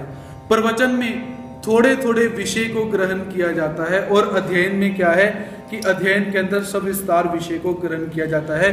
तो एक बार क्या हुआ, भगवान श्री चक्रपाणी महाराज जी के जो माता पिता हैं, तो माता पिता अपने बेटे से कहते हैं कि कार्तिक मास शुरू हो चुका है और कार्तिक का महीना बहुत पुण्यदायक महीना बोला जाता है, और हम इस पुण्यदायक महीने में क्या है कि हम द्वारका जाना चाहते हैं। तो तुम अगर घर का काम संभालते हो तो हम द्वारका हो आते हैं। ऐसे भगवान श्री चक्रपाणी महाराज जी के जो माता पिता हैं भगवान जी से आग्रह करते हैं। तो हुआ क्या कि भगवान जी से आग्रह किया तो भगवान जी ने कहा कि ठीक है, आप जाइए और मैं घर का जो कामकाज है उसको संभालता हूं। तो माता पिता यात्रा के साथ द्वारका के लिए चल पड़ते हैं, द्वारका धाम के लिए चल पड़ते हैं, द्वारकाधीश के दर्शन करने के लिए चल पड़ते हैं। तो माता पिता गए, तो वहां पर जाने के बाद क्या है कि वहां जाने के बाद परमात्मा के जो माता पिता हैं उनके साथ जो लोग गए हुए हैं, तो भगवान श्री चक्रपाणी महाराज जी उन्हें दर्शन दे देते हैं। परमात्मा वास्तव में है फलटन नगरी के अंदर, अपने घर के अंदर है परमात्मा, लेकिन उन भक्तों को वहां पर दर्शन दे देते हैं। और वो भक्त जो यात्रा में गए हुए हैं तो उस यात्रा में कहते हैं कि हमें तो आपके पुत्र के दर्शन हुए हैं, हमें तो भगवान चक्रपाणी महाराज जी के दर्शन हुए हैं। तो माता पिता कहते हैं कि भाई मेरा पुत्र कैसा है, मेरा पुत्र मेरी बात को मना नहीं कर सकता। परमात्मा झाड़ने का कार्य करती है। जहां पर जीवात्मा मनुष्य स्वभाव के लिए जाते हैं, परमात्मा उस गलियों को साफ करते हैं। हमारे लिए भगवान श्री चक्रपाणी महाराज जी ने कितना बड़ा त्याग कर दिया हुआ है, यह भगवान जी के चरित्र से हम देख सकते हैं। क्योंकि सबसे पहला त्याग परमात्मा अपने स्वानंद स्वरूप को छोड़कर माता के गर्भ के जो नरक हैं उन नरकों को परमात्मा भोग रही हैं। लोग कहते हैं भाई परमात्मा नरकों में जाते ही नहीं, लेकिन गर्भवासम समम दुखम भूतो ना भविष्यति, गर्भ के अंदर जो दुख होता है वो ना भूतकाल में किसी को मिला ना भविष्य काल में किसी को प्राप्त होता है। तो परमात्मा हम सब जीवात्माओं के लिए अपने स्वानंद स्वरूप को छोड़कर परमात्मा माता के गर्भ में आते हैं और नरकों का स्वीकार करते हैं। कितना बड़ा त्याग भगवान श्री चक्रपाणी महाराज जी ने किया, किसके लिए? क्या परमात्मा को अपने आनंद रमन स्वरूप में परमात्मा को शांति नहीं है? क्या परमात्मा को उतावलापन पैदा हो रहा है? क्या परमात्मा को किसी वस्तु की कमी है? नहीं, परमात्मा को कोई उतावलापन नहीं, परमात्मा को किसी बात की कोई चिंता नहीं। केवल हम जीवात्माओं के उद्धरण के कारण परमात्मा अवतार लेते हैं, और परमात्मा ने अवतार लिया। और वो अवतार कब मनाया जाएगा? जब हम परमात्मा के वचनों का पालन करेंगे। जो परमात्मा ने कहा, जो परमात्मा ने किया, उसको हम अच्छी तरह से करते हैं, तो तब जाकर परमात्मा का अवतार लेना सार्थक होगा। और ऐसे भगवान श्री चक्रपाणी महाराज जी फलटन में ही निवास करते हैं। और फलटन में निवास करते करते क्या हुआ, एक दिन भगवान श्री चक्रपाणी महाराज जी के जो माता पिता हैं उनका देहांत हो जाता है। तो माता पिता का देहांत हुआ। माता पिता का देहांत होने के बाद जब जो बारसी आती है जिसे हम 1 वर्ष के बाद करते हैं, या जिसे हम श्राद्ध कहते हैं, तो श्राद्ध का समय आ जाता है। तो समय आया, उस श्राद्ध के समय में क्या है कि परमात्मा अपने आप को व्रतस्थ कर लेते हैं, नियमस्थ कर लेते हैं। वो नियम कौन कौन से हैं कि परमात्मा भूमि पर शयन करना, वांग नेमु और ब्रह्मचर्य की प्रवृत्ति। परमात्मा 3 प्रकार के नियमों को धारण करते हैं कि जब तक ये श्राद्ध चल रहे हैं तब तक हम भूमि पर ही शयन करेंगे, जब तक श्राद्ध चल रहे हैं हम मौन अवस्था के अंदर रहेंगे, हम बोलेंगे नहीं, जब तक श्राद्ध चल रहे हैं हम ब्रह्मचारी प्रवृत्ति के अंदर ही रहेंगे। तो ऐसा भगवान श्री चक्रपाणि महाराज जी ने व्रतस्थ होकर, नियमस्थ होकर उन नियमों का पालन करना परमात्मा ने आरंभ किया। लेकिन हुआ क्या कि उस समय भगवान श्री चक्रपाणि महाराज जी की पत्नी जो रानी है वो मासिक धर्म से गुजरती है, और मासिक धर्म समाप्त होने के बाद परमात्मा के पास आकर परमात्मा की पत्नी कहती है कि हे प्रभु, अब ऋतु काल प्रारंभ हो चुका हुआ है, मुझे अपना संबंध दीजिए, मैं रति की इच्छा से आपके समक्ष आई हूं। परमात्मा के पास आई, आकर परमात्मा से निवेदन किया। तो निवेदन करने के बाद भगवान श्री चक्रपाणि महाराज जी कहते हैं कि अभी हमने माता पिता का हमने श्राद्ध करना है, और श्राद्ध के करने का जो विधान है, जो समय है, वो अभी चल रहा है। तो अभी हमने इन वस्तुओं का त्याग किया हुआ है, अभी हम आपकी इच्छा को पूर्ण नहीं कर सकते हैं। देखिए, परमात्मा होने के बावजूद परमात्मा अपने आप को नियमस्थ कर रहे हैं। परमात्मा को नियम में रहने की क्या आवश्यकता, परमात्मा को व्रत करने की क्या आवश्यकता, और परमात्मा को स्वानंद होने के बाद काम सुख की क्या इच्छा। लेकिन हम जीवात्माओं को शिक्षा देने के लिए, हम जीवात्माओं को समझाने के लिए जो जो परमात्मा ने अपना शास्त्र कहा हुआ है, परमात्मा ने उसे करके बतलाया। यदि भगवान श्री चक्रधर स्वामी जी कहते हैं कि तुम्हें भूमि पर शयन करना चाहिए, जेची आंतरून तेची पांगरून, जो आंतरून हो वही तुम्हारा ओढ़नी होनी चाहिए, आंतरून पांगरून एक होना चाहिए, किसी बड़े मखमल के गद्दे पर नहीं सोना चाहिए। यदि परमात्मा ये बतलाते हैं तो परमात्मा पहले करके दिखलाते हैं। विद्वान व्यक्ति के लक्षण क्या होते हैं?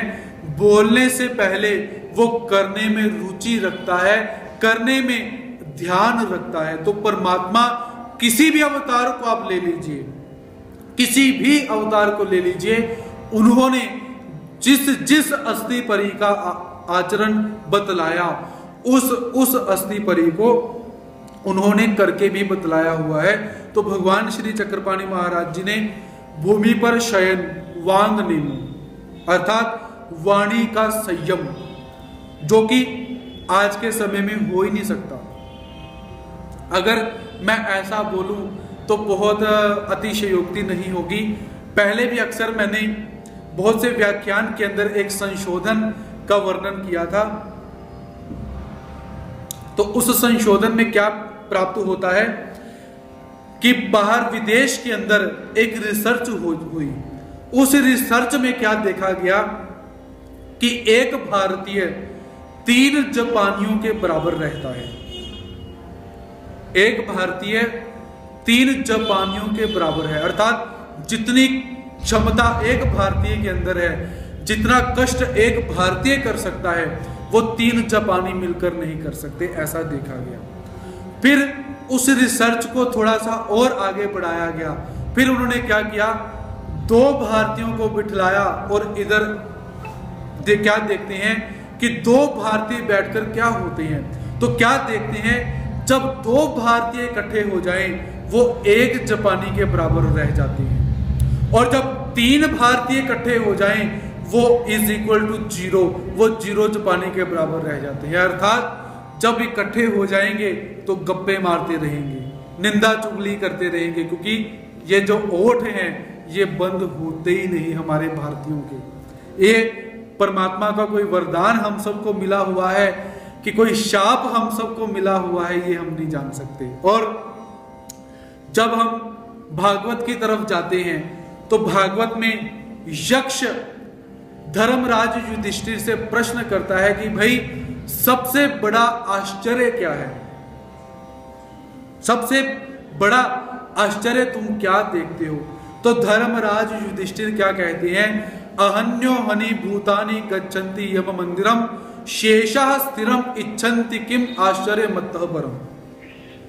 धर्मराज युधिष्ठिर क्या कहते हैं कि भाई प्रत्येक दिन कोई ना कोई मर रहा है, कोई ना कोई भूत प्राणी मृत्यु को प्राप्त होता है, लेकिन शेषः स्थिरम इच्छन्ति, जो बाकी के लोग हैं वो स्थिर रहने की इच्छा बनाए रखते हैं। भाई ये तो मर गया, हम थोड़ा मरेंगे, ये आज ये मरा, मैं थोड़ी मरा हूं। तो धर्मराज युधिष्ठिर कहती हैं किम आश्चर्य अतः परम, इससे बड़ा आश्चर्य कौन है, कौन सा है कि मर रहे हैं और हम जीने की इच्छा करते हैं। लेकिन धर्मराज युधिष्ठिर की दृष्टि में वो बहुत बड़ा आश्चर्य था, मेरी दृष्टि में अब बहुत बड़ा आश्चर्य कुछ और है। वो आश्चर्य क्या है, आप किन्हीं दो महिलाओं को, दो माता बहनों को एक कमरे में बंद करके बिठा दो और आप बोलो कि 1 घंटा बात नहीं करनी है। अगर वो 1 घंटा उन्होंने बिता दिया तो धर्मराज का आश्चर्य सफल हो जाएगा, लेकिन हमें लगता है कि ये हो नहीं सकता। क्योंकि क्या है, एक बार क्या हुआ, 2 औरतों को फांसी हो जाती है, जेल हो गई। अब दोनों सहेलियां थी, जेल होने पर क्या है कि दोनों को एक ही जेल में बंद करके रखा हुआ है। तो जेल में रखा, 1 वर्ष के का कारावास उन्हें हो जाता है। कारावास हुआ, 1 साल बीत गया, उनको मुक्त कर दिया गया, छुट्टी कर दी गई। और जब वो दोनों सहेलियां आपस में बिछड़ने लगी थी तो एक सहेली दूसरे से कहती कि भाई हमारा साल तो बीत गया, अब जो बाकी की बातें बची हुई हैं वो घर जाकर करेंगे। अर्थात निंदा और चुगली कभी समाप्त नहीं हो सकती है। वाणी का संयम जो है वो कभी नहीं किया जा सकता है, बहुत मुश्किल है। लेकिन परमात्मा भगवान श्री चक्रपाणि महाराज जी वाणी के संयम को करते हैं। परमात्मा भगवान श्री चक्रपाणि महाराज जी अपनी वाणी को संयमित करते हैं। और हमें भी परमात्मा क्या बोलते हैं कि आप भी अपनी वाणी को संयमित करो। ये नहीं परमात्मा ने अपने लिए व्रत रखा हुआ है, हमारे लिए नहीं, ऐसा नहीं है। परमात्मा अपने व्रत से हमें सुशिक्षित करते हैं कि भाई वांग ने मुंह बोलो, लेकिन पहले तोलो। बोलकर तोलने की कोई जरूरत नहीं, पहले शब्दों को अच्छी तरह से टटोलो, फिर जाकर बोलो, फिर तुम्हें कोई नुकसान नहीं होगा। तो ऐसे भगवान जी ने व्रत धारण करा। और तीसरा व्रत परमात्मा धारण करते हैं ब्रह्मचर्य का, क्योंकि जब वैदिक क्रियाओं को किया जाता है, कोई भी वैदिक क्रिया हो, वो श्राद्ध की हो, वो यज्ञ याग आदि हो, वो बहिर्याग हो या कोई अंतर्याग हो या कैसा भी हो, उसके अंदर ब्रह्मचर्य की प्रवृत्ति को धारण करना ही पड़ता है। तो परमात्मा ने ब्रह्मचर्य की जो प्रवृत्ति है उसको धारण किया और अपने आचरण के द्वारा परमात्मा हमें भी सुशिक्षित करते हैं कि यदि कोई साधक सन्यासी है तो वो तो ब्रह्मचर्य प्रवृत्ति का पालन करता ही करता है, करेगा ही करेगा, क्योंकि उसने अपने आप को सन्यास लेने से पूर्व उसने अपने आप को बोल दिया हुआ है कि हे प्रभु, मैंने अपना आप तुझे समर्पित कर दिया, मुझे इन बातों की आवश्यकता नहीं। लेकिन परमात्मा यहाँ पर ब्रह्मचर्य की प्रवृत्ति को धारण करके जो गृहस्थ आश्रम के अंदर निवास करते हैं उन्हें भी सुशिक्षित करते हैं। परमात्मा क्या कहते हैं कि यद्यपि आप लोग गृहस्थ आश्रमी हो तो गृहस्थ आश्रम में रहकर भी नियमों का भंग नहीं करना चाहिए। जो भी संतान उत्पत्ति इत्यादि की क्रिया होती है वो मर्यादित रहनी चाहिए, मर्यादा में होनी चाहिए। तो ऐसे भगवान श्री चक्रपाणि महाराज जी कैसे हैं, हमें अपने आचरण से हमें शिक्षा प्रदान करते हैं। लेकिन हुआ क्या कि स्त्री का जो हट वो प्रसिद्ध है, बहुत प्रसिद्ध है। बाल हट, राज हट और स्त्री हट, इनके हट के आगे पुरुष को झुकना ही पड़ता है। बालक भी कदाचित मान जाएगा, उसे कोई आप छोटी सी कोई चॉकलेट पकड़ा दोगे तो बालक मान जाएगा, थोड़ी देर के लिए फिर जिद करेगा, मान जाता है, फिर जिद करेगा। राजा वो बड़ा हो चुका है, उसे आप ज्ञान प्रदान करोगे, अच्छी बातें बतलाओगे, विधि निषेध बतलाओगे, वो भी अपने हट से परांगमुख हो जाएगा। लेकिन स्त्री हट जो है वो स्त्री अपने हट से कभी पीछे नहीं हटती। ऐसे बहुत सारे स्त्री हट हमने देखे जिनके कारण कला कलेश हुआ। यदि महाभारत की तरफ हम देखते हैं तो महाभारत भी स्त्री हट के कारण ही हुआ है, क्योंकि महाभारत के अंदर द्रौपदी कहती है कि जब तक मैं अपने बालों के ऊपर दुर्योधन की छाती का लहू नहीं लगाती हूं तब तक मैं अपनी बालों को बांधूंगी नहीं। इसीलिए एक नाटक बना वेणी संहार, वेणी अर्थात चोटी। तो स्त्री हट के कारण इतना बड़ा महाभारत हो गया। दूसरा, स्त्री हट के कारण इतना बड़ा रामायण का जो हुआ उसमें भी मुख्य स्त्री ही रही है, हट हम नहीं देख सकते वहां पर। तो ऐसे यहां पर क्या हुआ, भगवान श्री चक्रपाणि महाराज जी ने कहा कि अभी मैं नियमस्थ हूं, अभी मैं व्रतस्थ हूं, मैं आपकी इच्छा को पूर्ण नहीं कर सकता। ऐसा भगवान श्री चक्रपाणि महाराज जी ने बोला कि मैं आपकी इच्छा पूरी नहीं कर सकता, आप जो मुझसे रति की इच्छा करती हैं मैं आपकी इच्छा अभी इस समय फिलहाल मौके पर मैं पूरी नहीं कर सकता हूं। लेकिन परमात्मा की जो पत्नी थी उसने हठ धारण किया और कहती है कि जिजे प्राणिया एकु वाटु पाहतु असे त्याचा प्रत्यवायो घड़ेल, कि हे प्रभु यदि आप मुझे इस समय संबंध प्रदान नहीं करोगे तो जो प्राणी पैदा होने वाला है उसका प्रत्यवायो हो जाएगा और हमें नरक लगेंगे, ऐसा आक्षेप देती है। तो जब पत्नी ने भगवान श्री चक्रपाणि महाराज जी को ऐसा आक्षेप दिया तो परमात्मा उस समय उसकी बात को मान जाते हैं, उसे संबंध प्रदान करते हैं, रति सुख प्रदान करते हैं और साथ में ही क्या है, परमात्मा उदास हो जाते हैं। क्योंकि जब जीवात्मा परमात्मा की बात को नहीं मानता, परमात्मा के बतलाए हुए रास्ते पर जब तक जीवात्मा नहीं चलता है तब तक क्या है, तब परमात्मा बार बार उदास होते हैं। याद रखिए, जब भी कभी हम नियमों का भंग करते हैं, हम विधि का आचरण नहीं करते, हम निषेध का आचरण कर लेते हैं और हम मन में विचार करते हैं कि कौन से परमात्मा हमें देख रहे हैं। हम जब ऐसा विचार करते हैं तो याद रखिए परमात्मा सर्वव्यापक हैं, परमात्मा मंदिर में भी हैं और हमारे घर में भी हैं, जहां पर हम पुण्य करते हैं वहां भी हैं और परमात्मा वहां भी है जहां पर हम पाप करते हैं। इसीलिए जब हम किसी पाप का आचरण करते हैं तो परमात्मा उदास हो जाते हैं और जब परमात्मा उदास हो जाए तो परमात्मा छोड़कर चले जाते हैं। तो परमात्मा भगवान श्री चक्रपाणि महाराज जी ने क्या किया, तो भगवान जी उसके कारण क्या है, उदास हो जाते हैं। और उस समय क्या है, कार्तिक का महीना चल रहा है। तो भगवान श्री चक्रपाणि महाराज जी कहते हैं अपनी पत्नी को कि हम यात्रा के साथ माहुरगढ़ जाना चाहते हैं, हम यात्रा के साथ मातापुर जाना चाहते हैं, तुम हमें आज्ञा प्रदान करो।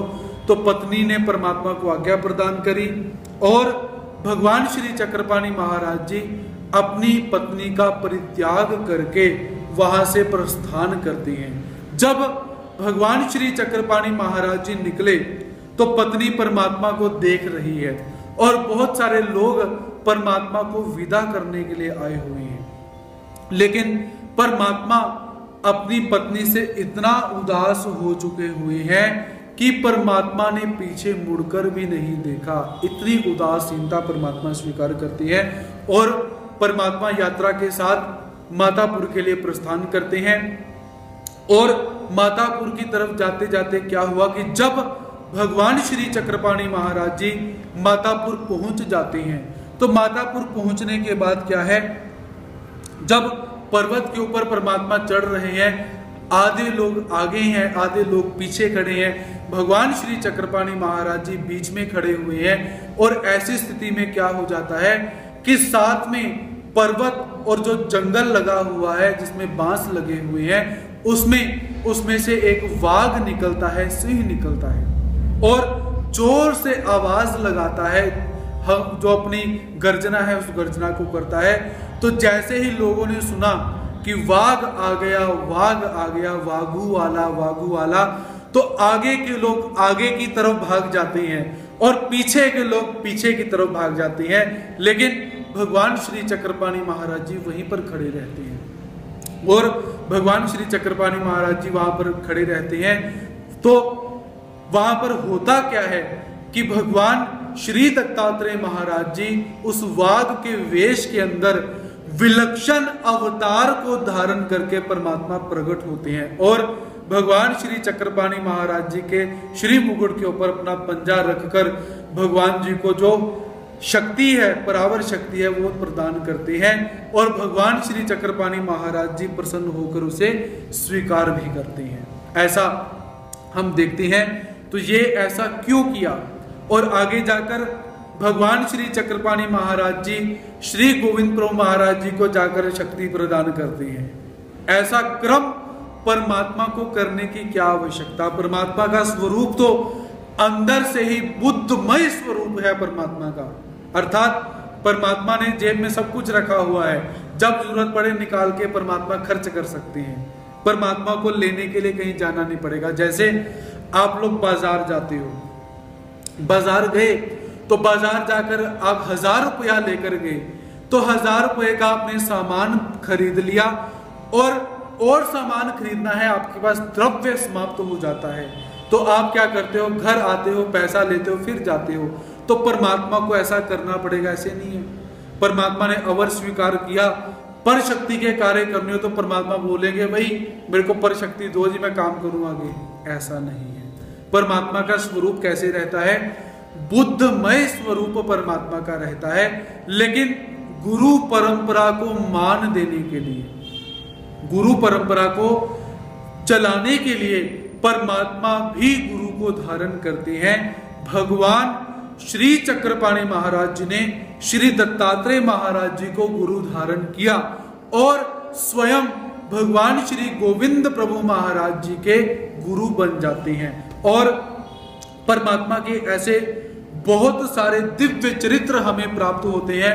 कभी भगवान श्री चक्रपाणि महाराज जी एक स्थान पर बैठे हुए हैं और दूसरे स्थान पर क्या है, आग लग जाती है किसी देवता के मंदिर में, और परमात्मा क्या करते हैं, अपने हाथ को ऐसे करते हैं, ऐसे करके आग को बुझा देते हैं।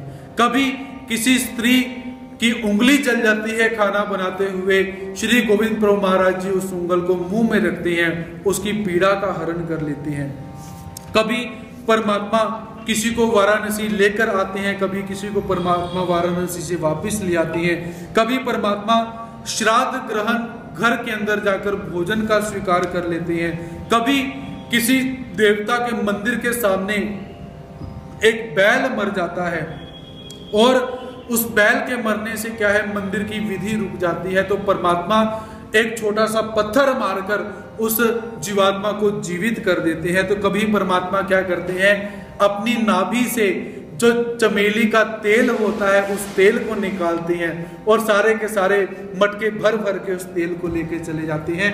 तो कभी परमात्मा मृत श्वान को जीवित कर देते हैं, तो कभी परमात्मा किसी और आश्चर्य को प्रकट करते हैं, तो कभी परमात्मा कोई क्रीड़ा करते हैं, कोई क्रीड़ा करते हैं। और अंत में परमात्मा जो कामाक्षा है, उस कामाक्षा को निमित्त मानकर अपने जीवों के उद्धरण के व्यसन को आगे बढ़ाने के लिए परमात्मा अपने शरीर की आहुति भी दे देते हैं। परमात्मा का त्याग देखिए कि किसी जीवात्मा को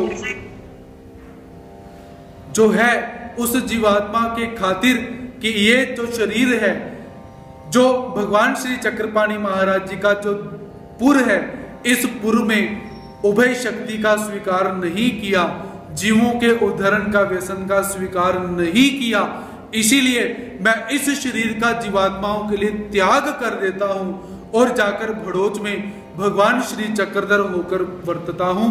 ऐसे भी भगवान श्री चक्रपाणि महाराज जी अपने चरित्र से, अपने कर्तृत्व से हमें यहाँ पर ज्ञान प्रदान करते हैं। तो भगवान श्री चक्रपाणि महाराज जी का चरित्र आने वाले 10 दिनों के अंदर हमने श्रवण ही करने हैं।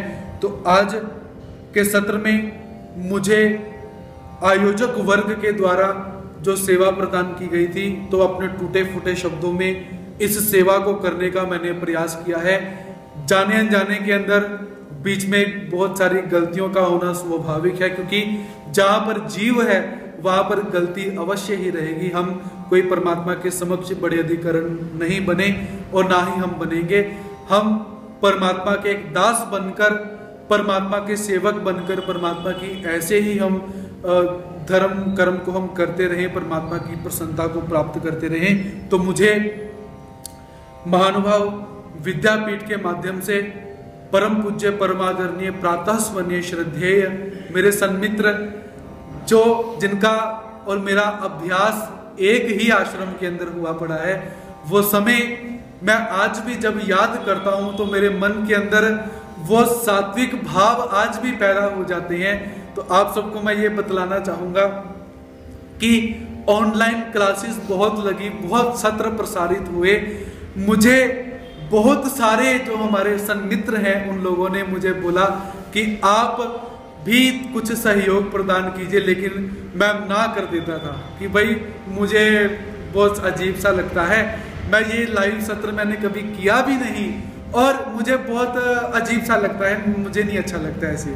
मैं अपनी सत्वस्थ होकर मैं कुछ बोलता रहूं तो अच्छा रहता है, लाइव होकर बोलना मुझे थोड़ी झिझक है। लेकिन जब मेरे सन्मित्र पूज्य श्री साहित्याचार्य श्री योगी राय दादा शास्त्री जी शिवलीकर, इन्होंने मुझे बोला कि ऐसे धर्म बंधु शास्त्री जी ऐसे ऐसे हमारा कार्यक्रम हमने नियोजित किया हुआ है, तो आपने कुछ बोलना है, आपका सहयोग चाहिए। तो परमात्मा साक्षी है, मैं एक बार भी मना नहीं कर पाया, एक बार भी मेरे मन से ना नहीं निकला, चाहे मुझे अंदर से बहुत कुछ हो रहा था, कैसा होगा, बैठूंगा कि नहीं बैठूंगा, कभी किया नहीं किया, अजीब सी अंदर से फीलिंग आ रही थी। चाहे हम बहुत बोलते हैं लेकिन सबको ना करते रहे, लेकिन यहाँ पर मेरे से ना नहीं हो पाई। शायद परमात्मा की ही एक इच्छा रही होगी कि ये जो महानुभाव विद्यापीठ के माध्यम से संपूर्ण महानुभाव पंथ में एक क्रांति लाने का जो प्रयास प्रारंभ हो चुका है, महानुभावों को जो उठ चुके हैं लेकिन जागृत नहीं हुए अभी, इन सबको जगाने के लिए महानुभाव विद्यापीठ जो प्रारंभ हो चुका हुआ है, तो मैं सबसे पहले आयोजक वर्ग का अभिनंदन करता हूं।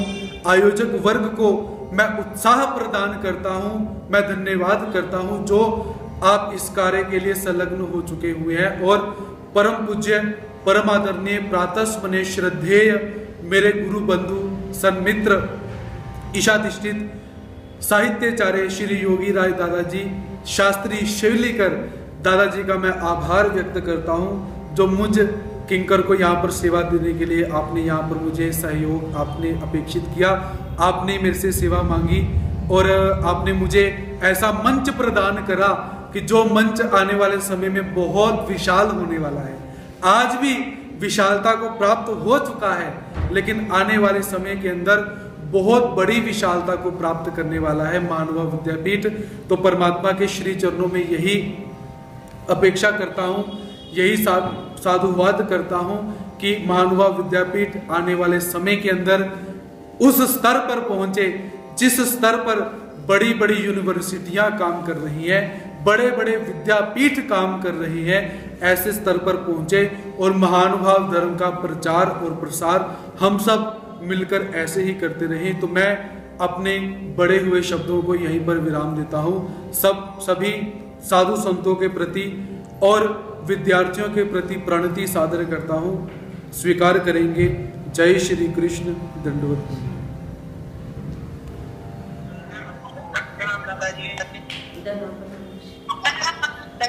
धन्यवाद।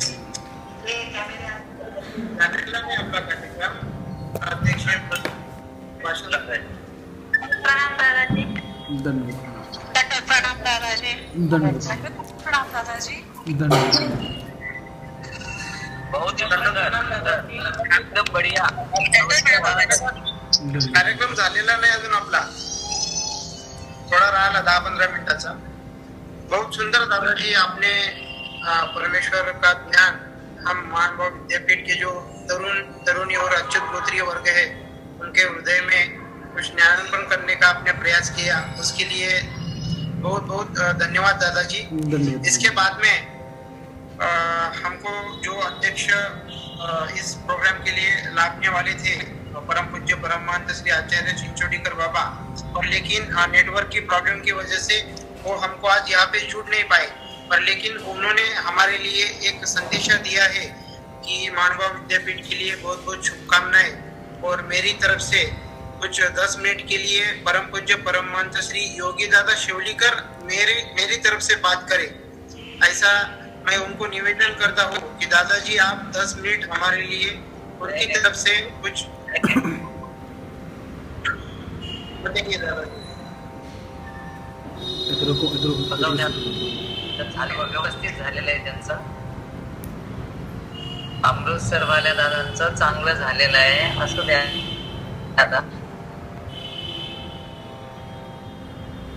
नाही दादाजी, त्यांचा संदेश आहे की आपण 10 मिनिटं काहीतरी बोलावं म्हणून त्यांच्या मार्फत।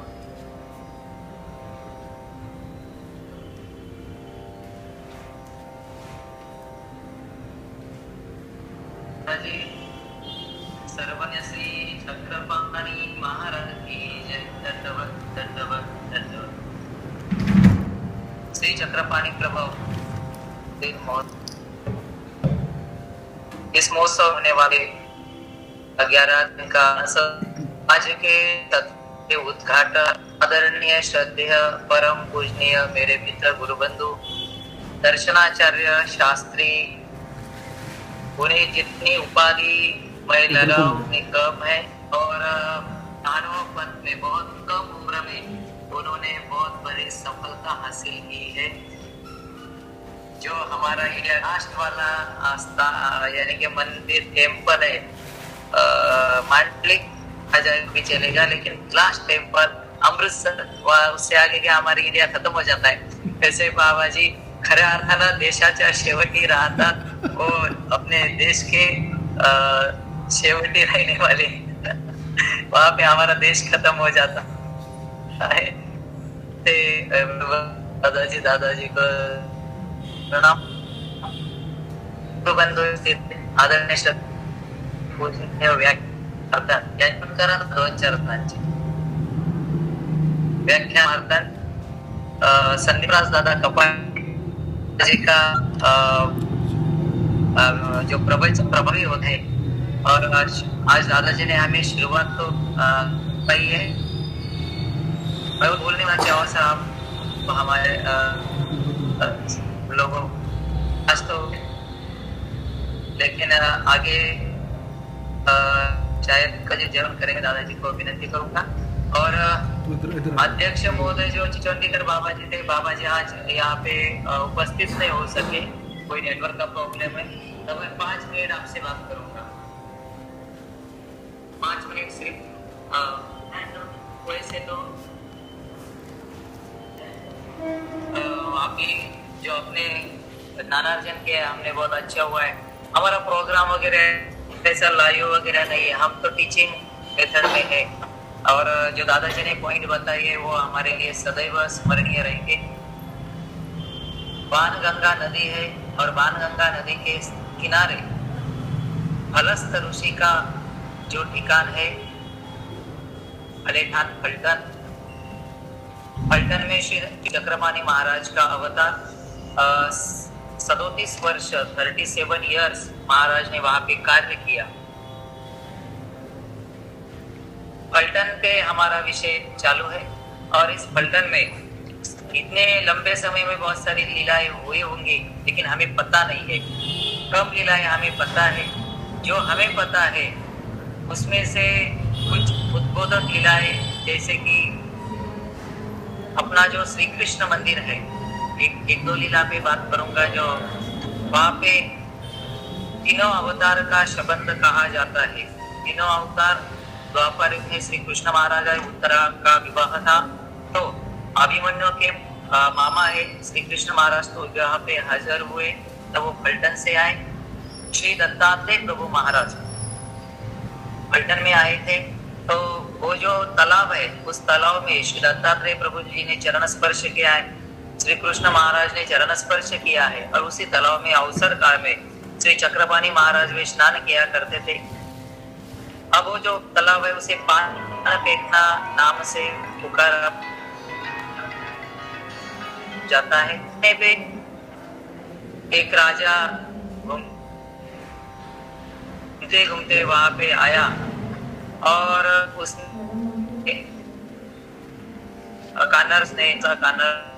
उसने पानी का लिया तो उसका महारो चला गया कोड़, तो उसने जो जल बहुत सामर्थ्यवान है तो उसने वहां पे उसका बांधकाम करवाया। आज भी वो हमें उपलब्ध है। उसी जगह पे श्री कृष्ण मूर्ति बिठाई हुई थी करके उसे श्री कृष्ण मंदिर कहा जाता है। अभी